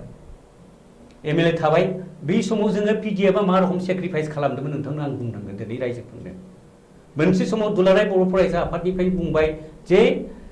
आलादा रायजोखौ मोननोब्ला पिडिएफआ पावारखौ गारनांगोन होनबाय बै समाव बिएससिआव जोङो पावाराव दोङो पिडिएफआ आं बै समाव पावारखौ गारनानै जोङो आवगायबा जों मोनगोन ना मोना नाथाय जोंनिया बै समाव जोंहा बिथां आबसुनिनो आफादगिरि अनारेबल इउजि ब्रह्मआबो दंमोन रायजो बारगो रायजो सभानि एमपि बिथाङा दङमोन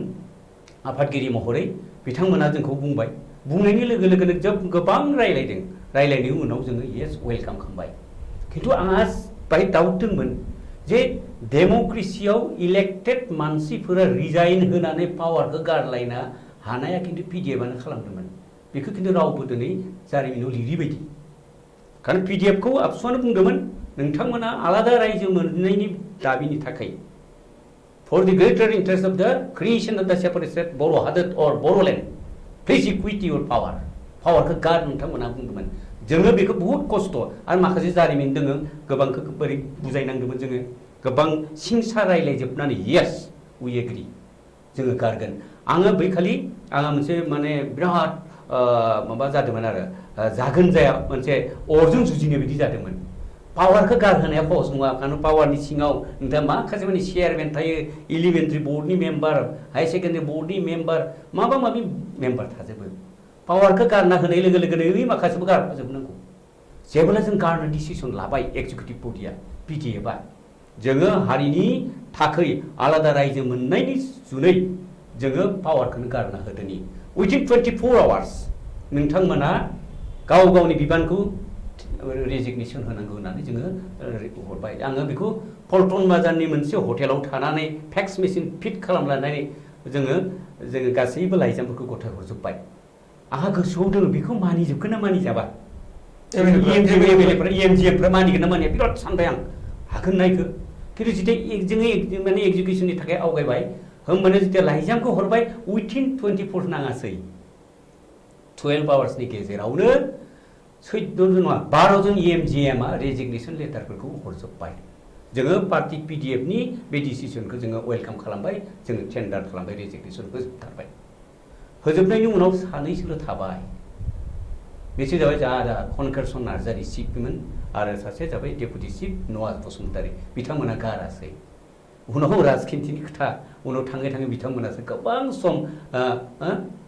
राजखुंथायाव थानो हाबावदों गतिके बियो पिडिएफनि थाखाय बे जाथिनि थाखाय मोजां मावनो थांनायाव माबा मोनसे सुइसाइडेल पलिटिकेल माबायाव हयथ' सुइसाइडेलबो जादों होननानै आं साननानै लायो। बेयो मोनसे जोंनि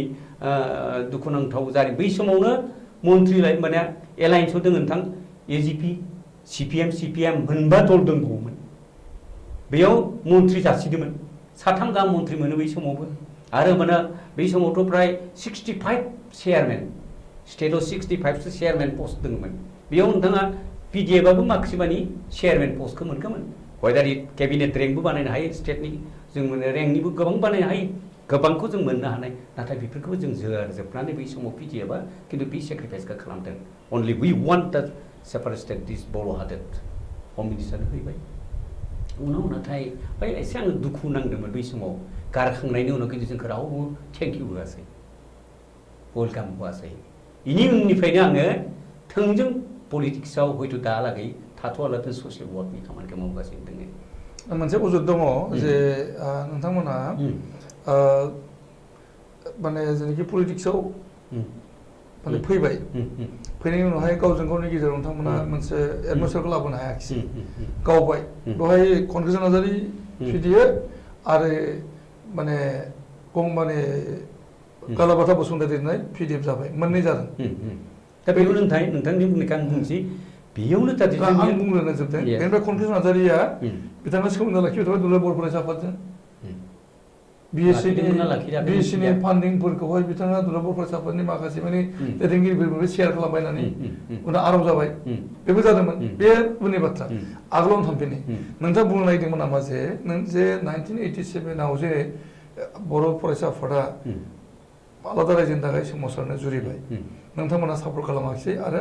आलादा गौथुम दाबाय, दुलाराय बर' फरायसा आफाद माने एबसु आर दाबाय।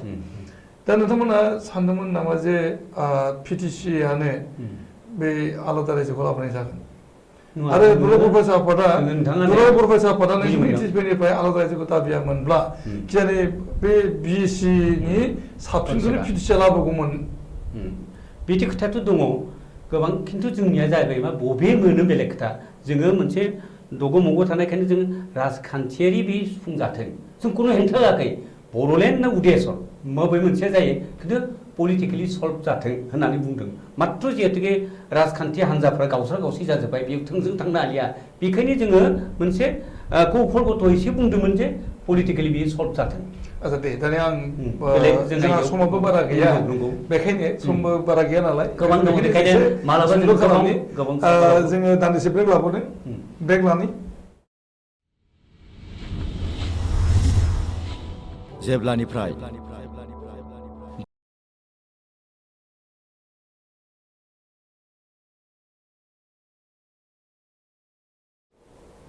फैफिनदों, दा आं बुंनो नागिरदों जे बै समनि समा थांबाय, नोंथांमोना माने बर' फरायसा आफादखौ एबा फरायसाफोरखौ राजखान्थिनि थिलियाव आगान होनायखौ साबजायाखै बै समावनो। आरो बिनि थाखाय नोंथांमोना माने दुलाराय बर' फरायसा आफादखौ माने खावनियाव खालामदोंमोन होननानैनो बुंनांगोन, जिहेतु जादोंमोनबो।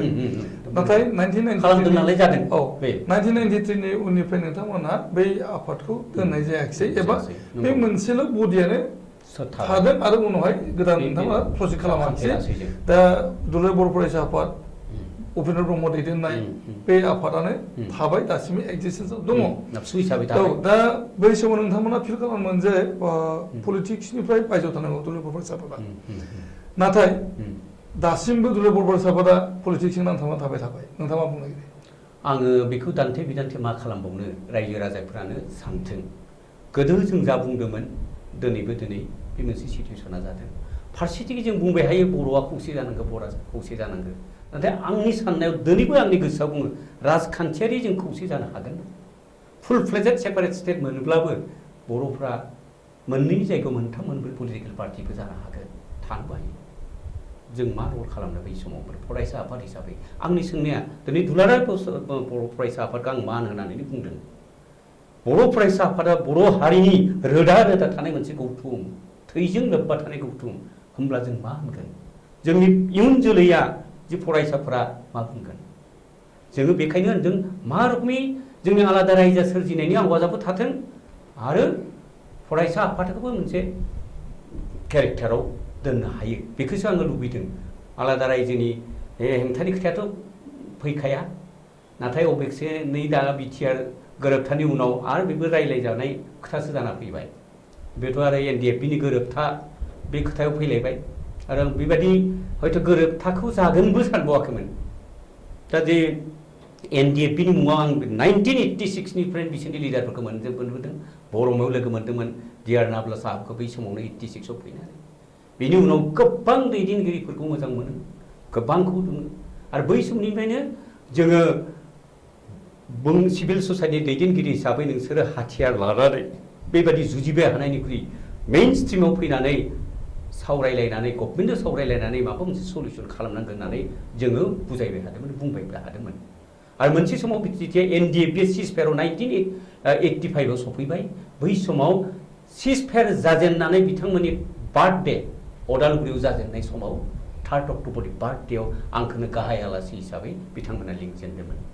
आरो बै समनिफ्रायनो बिथांमोना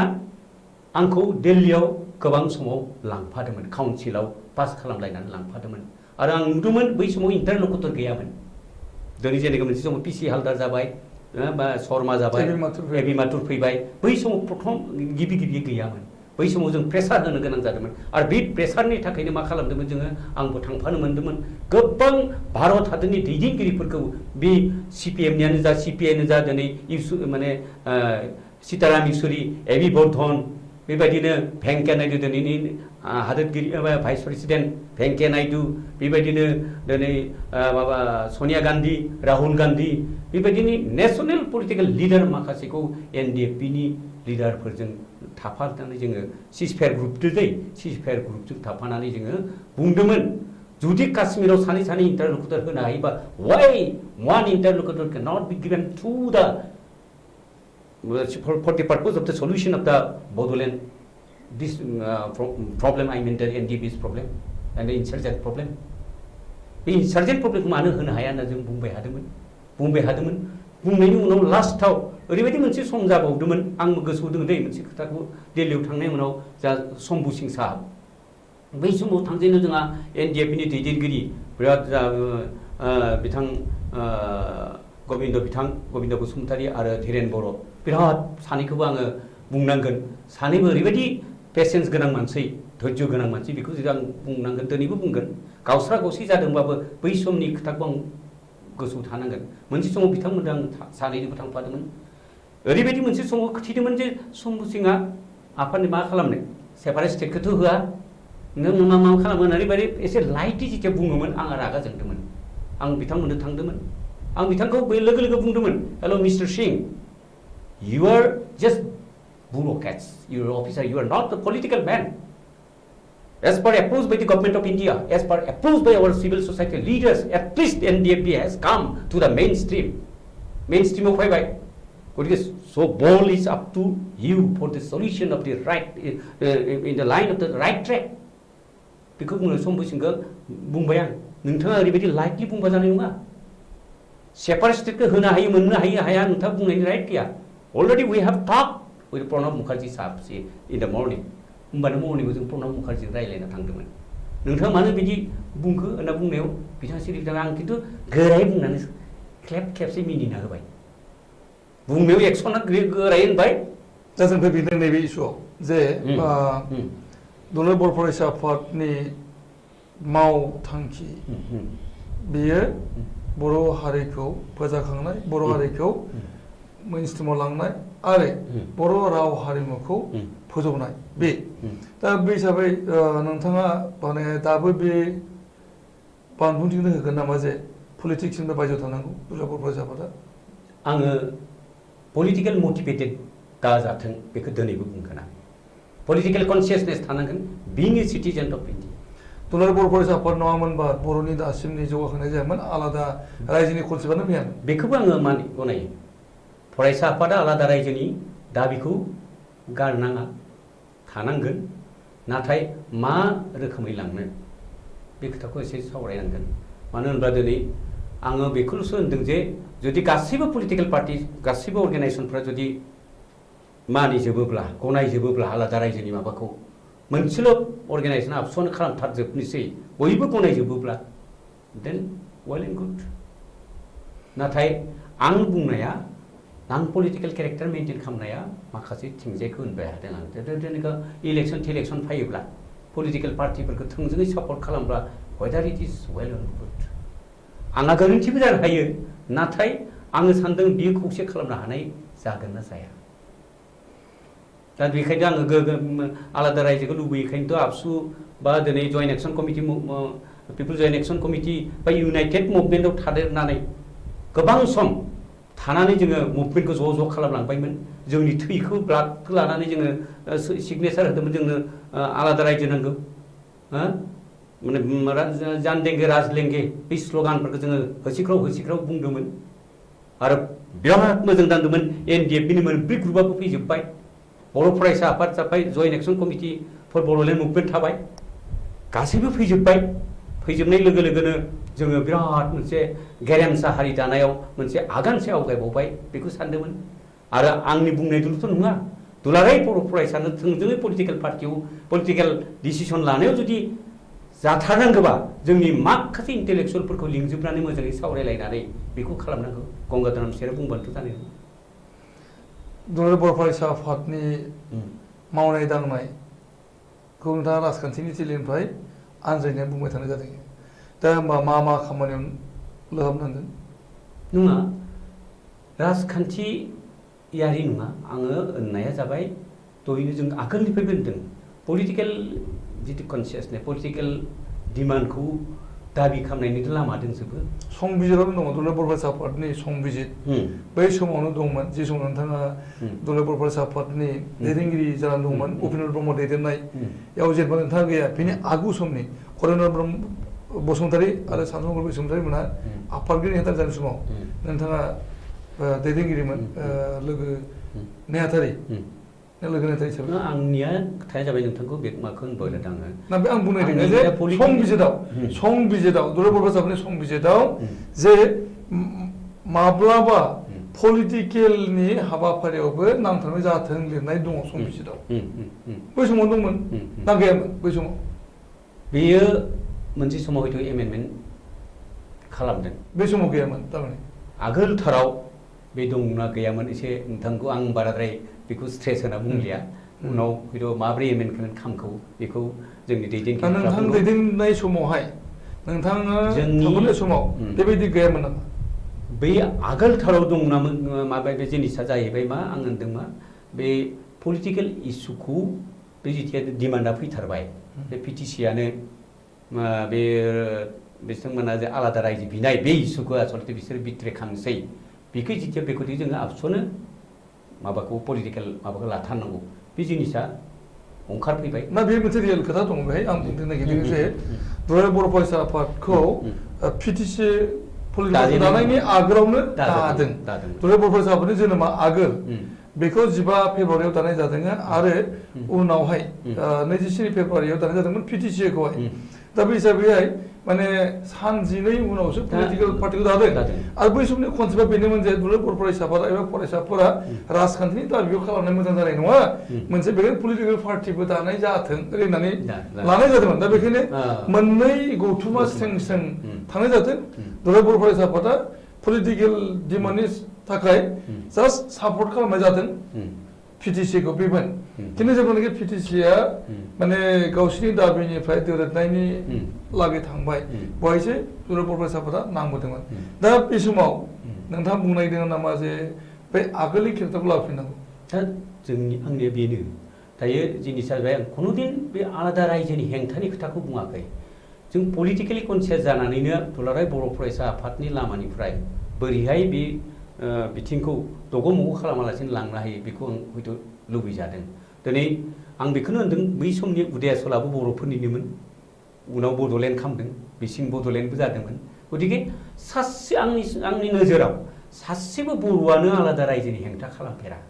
खालामाखै साफा सानै थानाय बे खिन्थु जोंनि साननाय हनायाव जिथु लामाफोर बुंलायनायाव जे सोरबा खायसेया हयथ' एकदम येस नोंथाङा बुंनाय बिदिनो खायसेया पिटिसिखौनो मोजां मोनथारजोब्बाय बिसोरबो आलादा रायजो बिनायनि लिडारफ्रा मा खालामदों बेलेग खोथा बेनिफ्राय ओजों आबसुनि दैदेननायाव बे आलादा रायजो सोरजिनाय बेफोर गासैबो आलादा रायजो सोरजिनायनि सिमां बिनि सायावथ' थांनानै एनडिएफबि सभरेन्टिखौ नागिरबावदों आरोबाव नों पिडिएफनि दङ माने बर' हादोरखौ नागिरनाय जादों बे गासैबो एंगेलखौ नायनानै जोङो आसलथे पलिटिकेल बे आलादा रायजो लुबैनायखौ जों लुबैयो। जों गोबांथार सावरायबाय जोङो बे उननि लामाखौ पलिटिकेलखौ दोनथ'नोसै जोङो मालाबा जोङो सेमिनारफोर जायोबा ज' ग्रुप टक जानानै बेफोरखौ जोङो रायज्लायबावगोन आरो आं सानदों बे आंनि बुंनाया खुनु बेफोर इस्युआव दान्थे बिदान्थेनि नङा। आङो आंनि गोसोनि खोथाखौ हयथ' नोंथांनिफ्राय बुंफोरदों खिन्थु बुंजोबनो माखासे खोथा थाबावगोन। दा जों दान्दिसे ब्रेक लादों आरो जों ब्रेक लानायनि उनाव फैनि जे गंगाधर बसुमतारीनि गुबुन बिथिंनि जिनियास।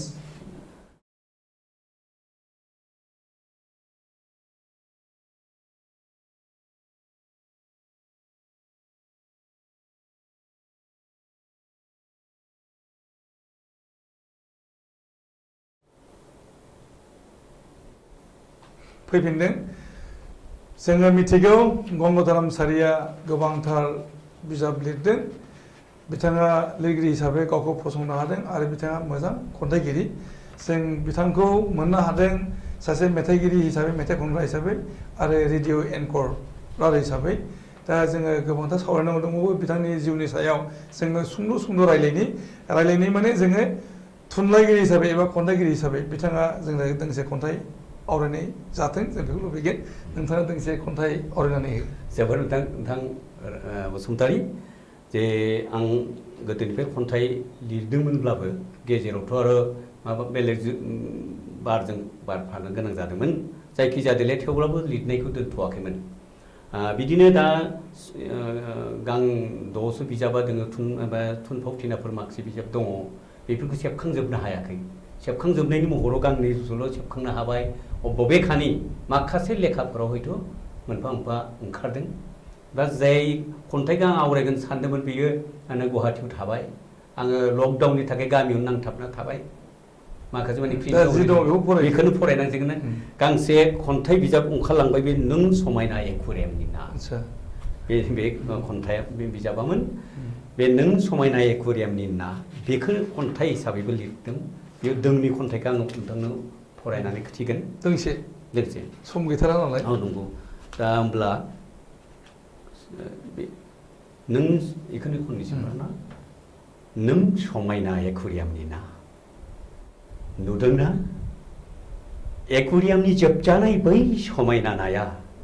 थांलाय फैलाय गैया बिया नाथाय लैथो दैमा दैसानि गुवारथार बिखा उदाङै खारथिंनो सानब्लाबो मोननो हाया। समायना जोबोर समायना नों बादिनो बैदास्रि बेसेन गोसानि गाननाय जोमनाय मोदोम गंसे फानलाबनाय आरो लद्दाय गहेना एकुरियामनि बादि नोंबो लाखिजादों। बेसेबा गोजौ गिदिर मेगन नांगा मार्बल पात्थरनि न'याव नों नाथाय मिथियाल' बैफोर बोरैहाय फैयो जेरै दोनो जेरै थिनो बिदिनो साजाय जायो। आरो एकुरियामनि नाया जेरै गोसोनि उदांस्रि गैया नों सानो नोंहाबो बिब्दिनो गोसोआवनो गोग्लैयो नोंहा हाद्रि बालाजों गेलेबोनाय माइ थिलि बारि बागानफोराव मिनि खुसि रंजानाय जोबजाना दोनजायै उदां उखुम मुदाजों दै गनाय बै न'यावनो बोथिसे जुथियै खबसे जानायखौ गोसो होसारना गारामा फुवारनानै मेथाइ खननो लुगैयो। उदाङै फिथाइ सामथाइ खानानै जानजियाव दैहु लानानै जोनोमनिफ्रायनो फैखानाय नोंनि गोसोम खानायाव जेन्थ'खा फोननानै गावखौनो मिथिंखारानि साजायनो समायनानि आबिर सारफावनो सानो। नाथाय नोंथ' दा हालिया मानोना दा नोंनि समायना फुरिया बै एकुरियाम बादि मालाबा नोंहा गोसो जायो बै गाननाय जोमनाय फुननाय गासैखौबो बोफ्ले हुस्लाब उदां निजोरानि दैजों सुस्राना दुगैना रोदा मिथि मोनै गुमुर थायै बै दालान बांलाफोरनिफ्राय उदां सोदोमस्रि जाना गंसे थेलेबलेब न'याव उदां सैथो सोरजिथिनि देंखो बोनो लुबैया नाथाय एकुरियामनि ना जानो। जोबोद मोजां खन्थाइ सिम्बलिक खन्थाइ बेयो। बेनि अनगायैबो नोंथाङा मेथाइ खनो जों मेथाइ दोंसे खोनासंगोन नोंथांनि साबसिन मोजां मोननाय मेथाइखौ नोंथाङा साबसिन मोजां मोननायाथ' गोबां दङब्लाबो दोंसे कमप्लिट खननोथ' आरो बे माबाबो गैया आदसा दा बेखायनो आङो बे मुंख्लंफोरनि मुङावबो खन्थाइ खनदोंमोन आरो दोंसेखौ हानायमानि आं खनथानो नाजाबाय आदसा बेनिफ्राय दोंसेखौ आङो बे मुंख्लंफोरनि मुङाव बेखौ बे मबाइलाव रेकर्डिं दंथ' बेखौ एसे दामनानै जोबनायखौ आं फोजोबनो सानदों आरो बेखौ गोबां जायगायावनो खनदोंमोन गोबां आगोलसो खनदोंमोन दाथ' खननाय माबा गैला बे जोंनि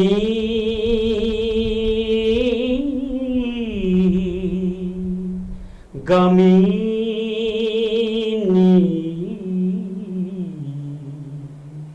मोनाबिलिया मोनाबिलिया सोनाब अख्रांनि जारौ साननि गाबजों सोनाब अख्रांनि जारौ साननि गाबजों समाय हाबदों नायहर हनै जोंनि गामिया सोमखोर गामिया समाय हाबदों नायहर हनै जोंनि गामिया सोमखोर गामिया दाउखौ दालाय दालाय बानानै दाउ गाबदों दाउखौआ दैलांनो फैनाय बाजैमोन बारिया जंखाय हरदों नायहर हनै नोंजों जरायना नोंजों जरायना ओइ अनसुलि फै अनसुलि दाबो जायाखै नामा दाबो हायाखै नामा नों दानाय रजे फालिया रजे फालिया दाबो जायाखै नामा दाबो हायाखै नामा नों दानाय रजे फालिया बैसागोआ बारग'लांबा गोथार साना बारग'लांबा माखौ लाना रोजाबगोन आं सोरखौ लाना मोसागोन आं गोसो रजेया गोसो रजेया जोंनि गामिनि मोनाबिलिया दायो आङो बे मेथाइखौ नोंथाङा कटन कलेजाव फरायनाय समाव लिरदोंमोन खनदोंमोन दुलाराय बर' फरायसा आफादनि जथुम्मा जादोंमोन बिजनियाव थानाय बरलागावआव थिग खनदोंमोन आं बे मेथाइआ बै समनि माने जोबोद इन्टारेस्टिं मेथाइमोन बै समाव बे मेथाइखौ गामिनि बयबो माने दाहोना रुवाथिफोरा दुब्लि बारियावबो खनो नोंथां बरलागावआव खननायनि उनावहाय बेफोरो बिथिङा जादोंमोन खोब माने गोसो माने होसोबनानै खननो हानाय दा जोबनायाव आं नोंथां बसुमतारी समा जुदि दोङोब्ला आङो बारा गोबाव 2018 मायथाइयावनो नामा मुंख्लंफोरनि मुङै मोनसे आंखौ NDFB जिथिया फिसफेयार ग्रुपआ आंखौ माने मुंख्लं सानाव लिंबायहायोमोन आलासि खालामनो 13-14 बोसोर आलासि जानानै थांबाय बेखायनो थांनो बे मोनसे समाव आङो आलासि जालिया मेथाइखौनो दोंसे खनगोन आरो बेखौ आङो हरखाबै हरसेनि गेजेराव मोनसे जायगायाव रेकर्डिं खालामदोंमोन बेखौ आङो मबाइल दामनानै होनो सानदोंमोन नोंथां बसुमतारी जुदि जाबायब्ला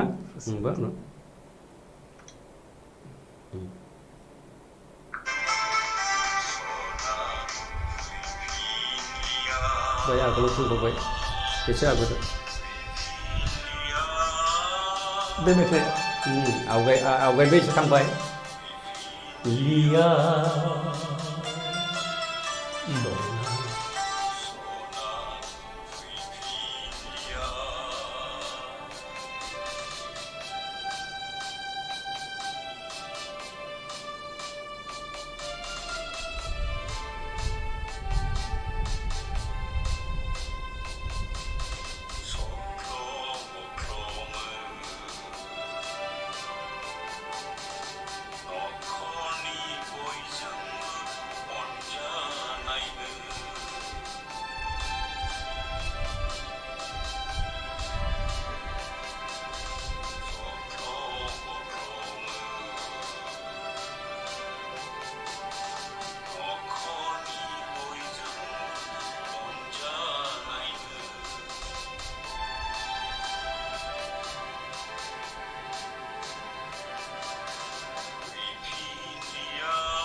फैफिनदों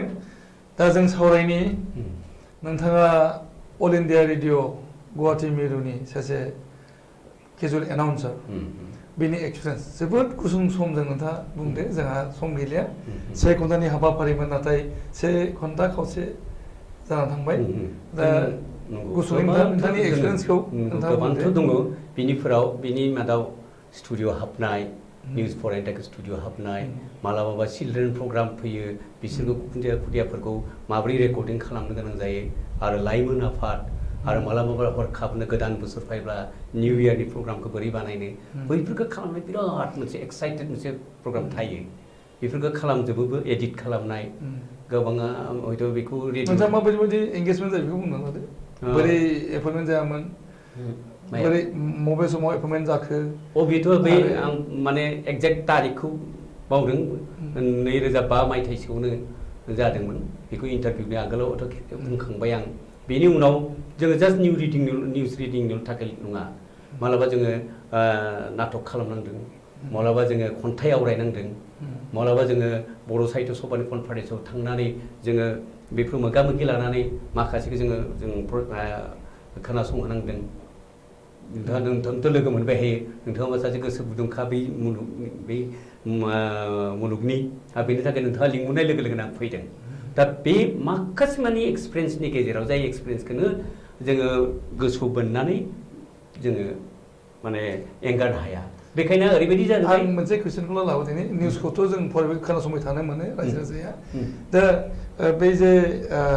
रैसुमै खबाम जे हाबाफारि दंमोन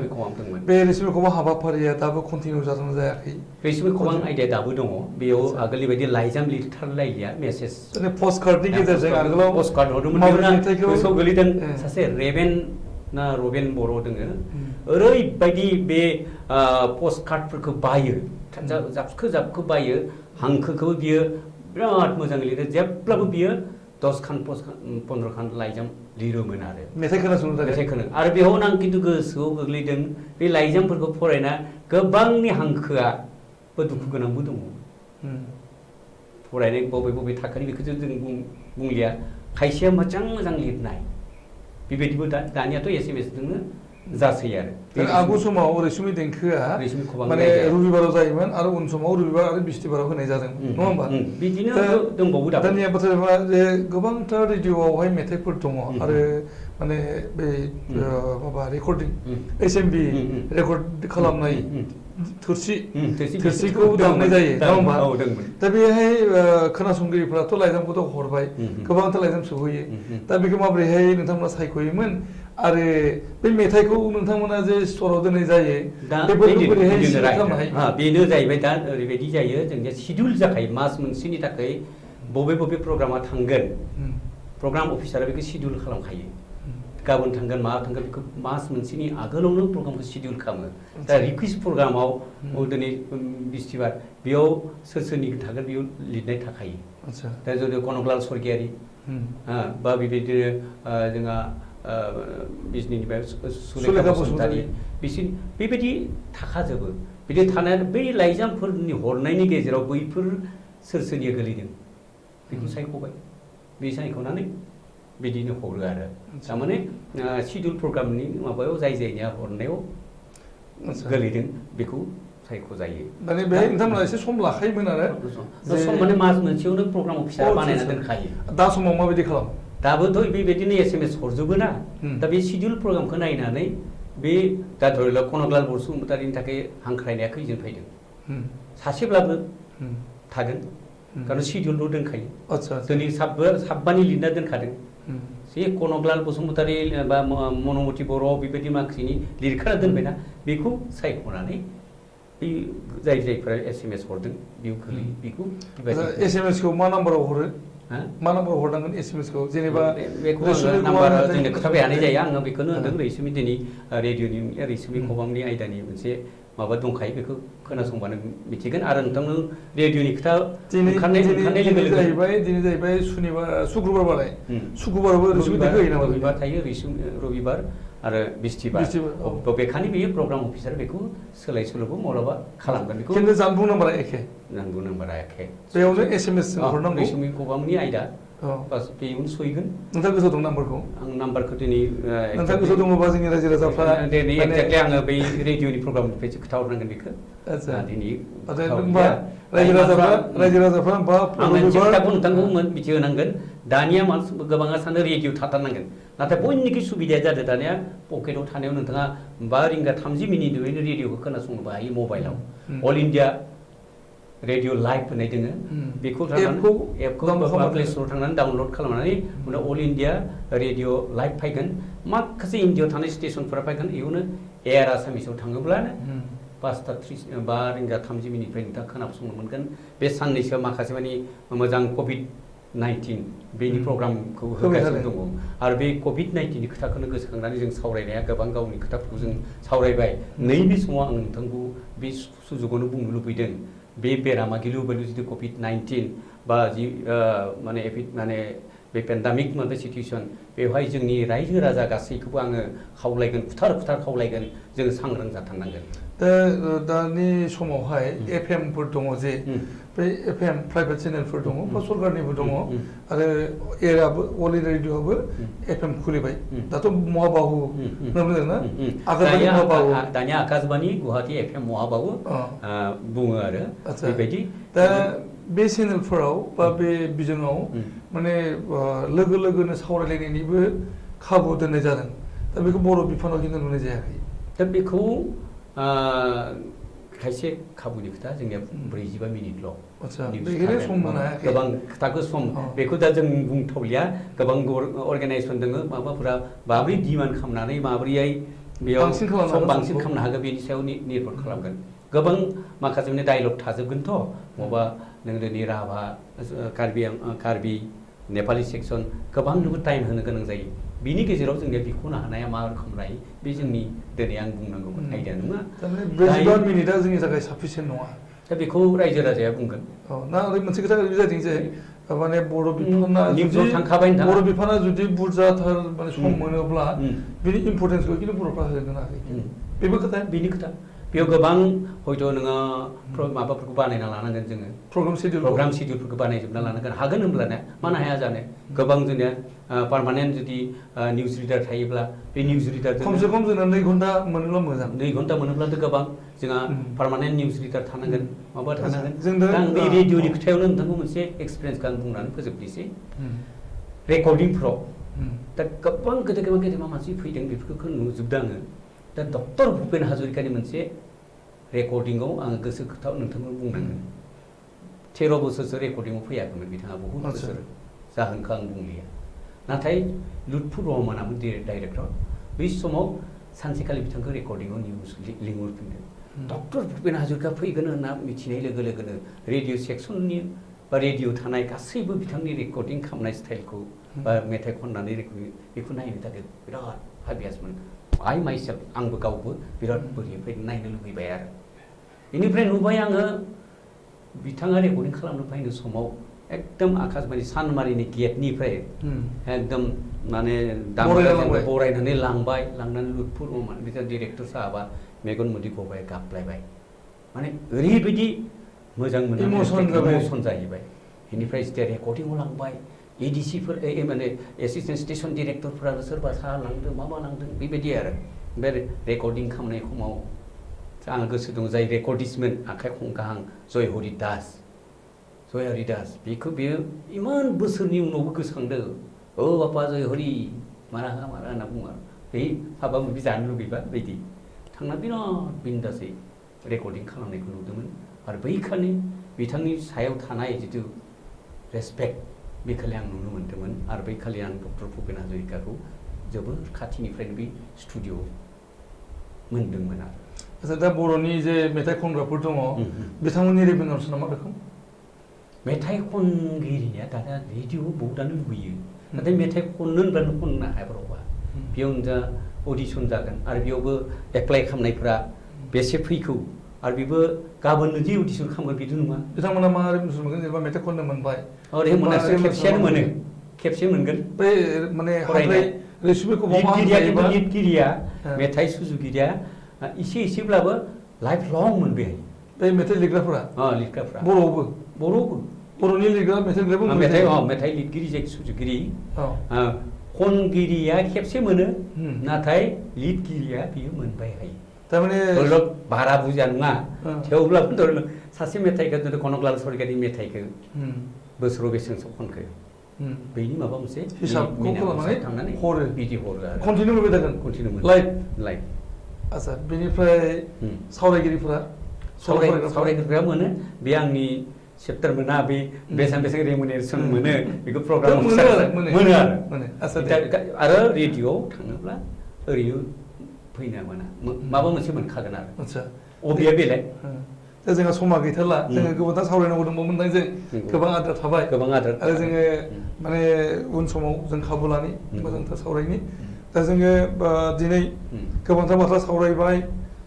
गंगाधर नार्जारी बिथांनि जिउनि एक्सपिरियेन्स जिउनि बाथ्रा आरो गोबांथार सावरायनो थाबावबाय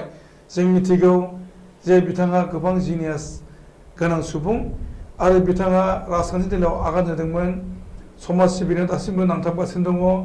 बिथाङा द्रामा। जेब्ला पिपुल्स डेम'क्रेटिक फ्रन्टनि गाहाय नेतारि जायो बै समावनो बिथाङा पिडिएफ बै पलिटिकेल पार्टिनिफ्रायनो एमपिनि थाखायबो बिथाङा माने नमिनेसन होदोंमोन आरो बिसायख'थियावबो गेलेदोंमोन नाथाय बिथाङा देरहानो हायाखैमोन अब्लाबो बिथाङा गोसो बायाखै बिथाङा राजखान्थियाव बै समावहाय मैखोमै रल लादोंमन पिडिएफ राजखान्थि दोलोखौ माने जरजुमा खालामनाय जदिबा जायाखिसै जेब्लानाखि दुलाराय बर' फरायसा आफादनि सोमावसारनाया माने दहमै नांदोंमोन बिनि उनाव बिएलटिआ सुक्ति खालामनाय 2003 मायथाइयाव बिनि उनाव पिडिएफ राजखान्थि दोलोखौ बिथाङा माने दोनथ'नाय जादों दोनदों टटेलि बन्द खालामदों लोगोसे मोनसे नोजोर गोनां बाथ्रा बावदि 1986 मायथाइयाव दुलाराय बर' फरायसा आफादखौ खावनै महराव जों नुनाय जादोंमोन खावसेया बड'फा उपेन्द्र ब्रह्मनि दैदेननाय दुलाराय बर' फरायसा आफाद आरो गुबुन मोनसेया जाहैबाय गंगाधर नार्जारी दैदेननाय दुलाराय बर' फरायसा आफाद जेब्लानाखि दुलाराय बर' फरायसा आफादनि सोमावसारनाया गोख्रोंनिफ्राय गोख्रैसिन जाबाय आलादा रायजो दाबिनायनि थाखाय बे समावहाय पिटिसि पलिटिकेल पार्टियाबो माने माने समजों लोगोसेनो माने पलिटिक्सनि फिल्डआव माने नुजानो हायाखिसै बै समावनो गंगाधर नार्जारी बिथाङा गावनि बे दुलाराय बर' फरायसा आफादखौबो बिथाङा सिफायनानै होनाय जादों एबा दिफां खालामनाय जादों दा समावहाय बिथाङा दुलाराय बर' फरायसा आफादखौ बड'फा उपेन्द्र ब्रह्म दैदेननाय बर' फरायसा आफादनिनो मोनसे बाहागो बा माने गावनि फलोवार्सफोरखौ बै गौथुमजोंनो फोनांजाबनाय जादों जों बेखौ नुनाय जादों भेरि इन्टारेस्टिंलि जों मोनसे खोथाखौ रायखांनो गोनां दङ जे बिथाङा आरो माने सासे मोजां फावथिगिरिमोनबो ड्रामाटिस्ट बिथाङा ड्रामा प्ले खालामो सुंद' सल' लिरो गोबांथार बिथांनि जिनिस दङ जों उन समाव जोङो नाजानि जे बिथांनि साबसिन हामसिनै जोङो मोगा मोगि लानो थाखाय दिनै जों बे समावहाय बेखिनियावनो बिथांजों लानानै मोगा मोगिखौ फोजोबनो सिगांबाय गोजोन्थों खुलुमबाय जोबोद जोबोद मोजां